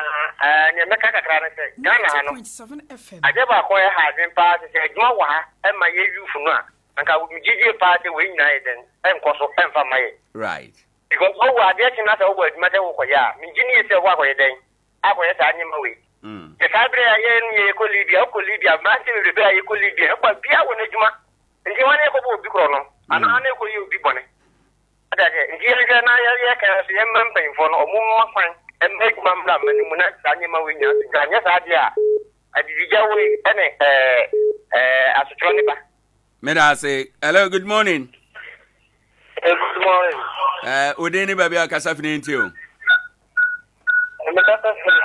Whatever my radio no call from Natia and what telephone also why I need you more Yanko. Yanko. Hello. Sorry. Went to me and you know ubit maba. Yes sir oba na wetie your telephone also na yet me ate wonka ye 0598994994 0598994994 Facebook no so Sompa 90.7 FM uja wadwen kire ho na bisa question wo ho a ye be kan ni nyina YouTube no Sompa TV YouTube. Good morning. Hello, good morning. Good morning, oh. Udeni baby au Kasafi. That's why friend me Eric me Kasafi Nkoranza Eli. Wada Roma opani yenti o. Yeah, I'm say now so for nsema wo kan nyina kama. Na one thing na mahu ni say nkwana o mapa no. Yeah, yeah, money o pass you know. O many briska ni bri because our hello, sorry. Went to me nyina obetimi asan afre bio 0598994994 yenhwe benya de otwato a na afi yama ewura no mo de enkra ensem ajaye na afi ya sorry 0598994994 Sompa FM so enie Adea Akye Abia adwumade na wutie na ha ye Nkoranza wobono apueye mantamu Adea Akye Abia ne eye benada Nkoranza dwada kese eye ene September bosome no ne de toso adadunu na nsia kakra afe no so kwa no right alaji obi anya maye de ani de mu a Nkoranza ma odi jayen kopem se yade kofi akobo ye bra na dasene ya san abehia no kwasem ne media de me kan kira aban ne say ye technical education no onhyemu kana pa ma won fa ni agrokora na empower mrante no na omunya bibi mfa o monsanye ye wo mrante bi wo kroma say from Nkoranza technical ye wo mason for carpenter for ene ye wo electric wo makon mu ho abom enti so omkoje edan bi na omusia na carpenter for ne ayi for no omo aye labor dia ma mason for no omu de esi dan no omu si dan ni wi na mason for no enso so aye labor for dia ma carpenter for no omo bodan no so omo bodan no so wi na omo ye waran na mason for ne carpenter for no aye aboy for dia ma wire no omo wo ye fie no hwe ade ne fe so no aha nti sensa nkwada agbo inu makomo ho obom a wo ma gi adwuma wo mo ye ne adade no unya kwan fa mo ni dwuma bia because omo ni wo mo adwuma so sika no agia wo mo gi no so eboa wo mo aha nti sa technical education no misra ban se wo mo nani nko ho yie pa na face so ye hu se bro ni adade no ebi wo kura ban ni timi ka bibi se obi hu asem bi sei na se wo beteto ne ye nhwehwemu ne ye hu se asem ne ye no kura ebi kura ye wo bibi se ye de ma wo minia what do you pack obeya sade no on san kada no penifo na wo di message no koma wo no afa sa ayi na se so mo fa no mo fa di but nipa so nim se ebia wo koka asem se ni adade e ma bibi se ye nhwehwemu na ye tura ye nhwehwemu na wo kokora na afa kura na wa mfe kura na wo kura ye pe wo de wasa aka asem no yo enti sa ne ma no so ntimi ma mpem bebre ye hu bibia ohun no so atwi nani no ote ho me nkoka na wo wakonya ho wakodi ho mfaso yesre amanfo nhwe ne ma bi ye mai Alhaji Osman Ahmed Yaboa ena atene nka no sofo bema enso wa sofo fa yewie na yempon okay edemasi yami nshira ye uma ye mompaye wafo nyame ni da so nyame kwanko bia nyame no asafo ye ho anu udini papa ye de wasi de wa mi yatene yesro ye yakan mi yen fa osie oyo ye nsisi yakan na amfa nso nunyam yetumi atnase enya asombi wo nsem ada be pie so be fa man yanka chi ye do aseto atimpa be hira yen yesu sudim yesre amen ebusan for hanum na ye de dwumadie no besie osofo bi wa be ma eye osofo wa homegie mu adehema ezi asore mu na wo Nkoranza ha ya sanso na municipal chief imam Alhaji Ahmed Osman Yaboa ono nso ebaye mirura no manope yedam ase papa yebesan ahia ewo dwumadie ya so abusuafo na ene aha na yede anopa dwuma esie aboafo bebre eboa bi yebeda DJ systematic ase MCR adwuma ni nyina ono ono de call Facebook Sompa 90.7 FM no so YouTube no nso Sompa TV ono de call ho eno nyame nhira no papa afi Isaac Tachi enso ebeboa bi course no nyina ono edemame ene anopei na akua boacho asempa 8 ya brother Philip nanabake ifa ena yewura apam wo nso de nimdie eta dwumadie no ene ne nhyehyeye ene emu adwenkyire nyina achi ema yede ebre wo simaduasa nan apa no pe no nkono eho hanom na yede dwumadie na ansa na yebekro no ene your birthday Mark Otu ene wawuda sononko obi odo pa na ose yemfa awudai emma akua boacho asempa 8 ya Sompa FM ono na ose yemfa sa birthday yi emfa emma nyame nhirawo onte nanim kyerɛwo musuo bi di wanim a wawudai nti awurade emma ne nhyira emfa emma wawuda awudie nti o birthday we nti ade bi ado nsa beka bia awurade ma ne nhyira emma ade nyina nkoye akua boacho asempa 8 ya enema happy birthday afi Fatima Abubakar onso oye nurse wochira government hospital ene your birthday nyamema onimdia emudo nyamema promotion akese ewo adwuma na oye no esanse ye osom adwuma na wafa ato ho so no wawoda awudi enei no nyame nhirawo na woda no enye sononko emfa mawo wa wunua no ye adwuma Sandra ono so ye adwuma wo Chira Government Hospital hwa ono na ode happy birthday enam Sompa Adea Akye Abia adwumadi so ema wo abisuafo mekanis ade a na yegyina birthday so na ye de adwumadi nyina aba awieye midin ede Owoahene Acheampong. Up next mid-morning affairs. Brother Philip tenase na wakanja agum enti anopeshia no na eja no so a nkuranhye afutuo kasachire nyame sema ema brabo konkan ni nyina eja etuato odebro. Good morning.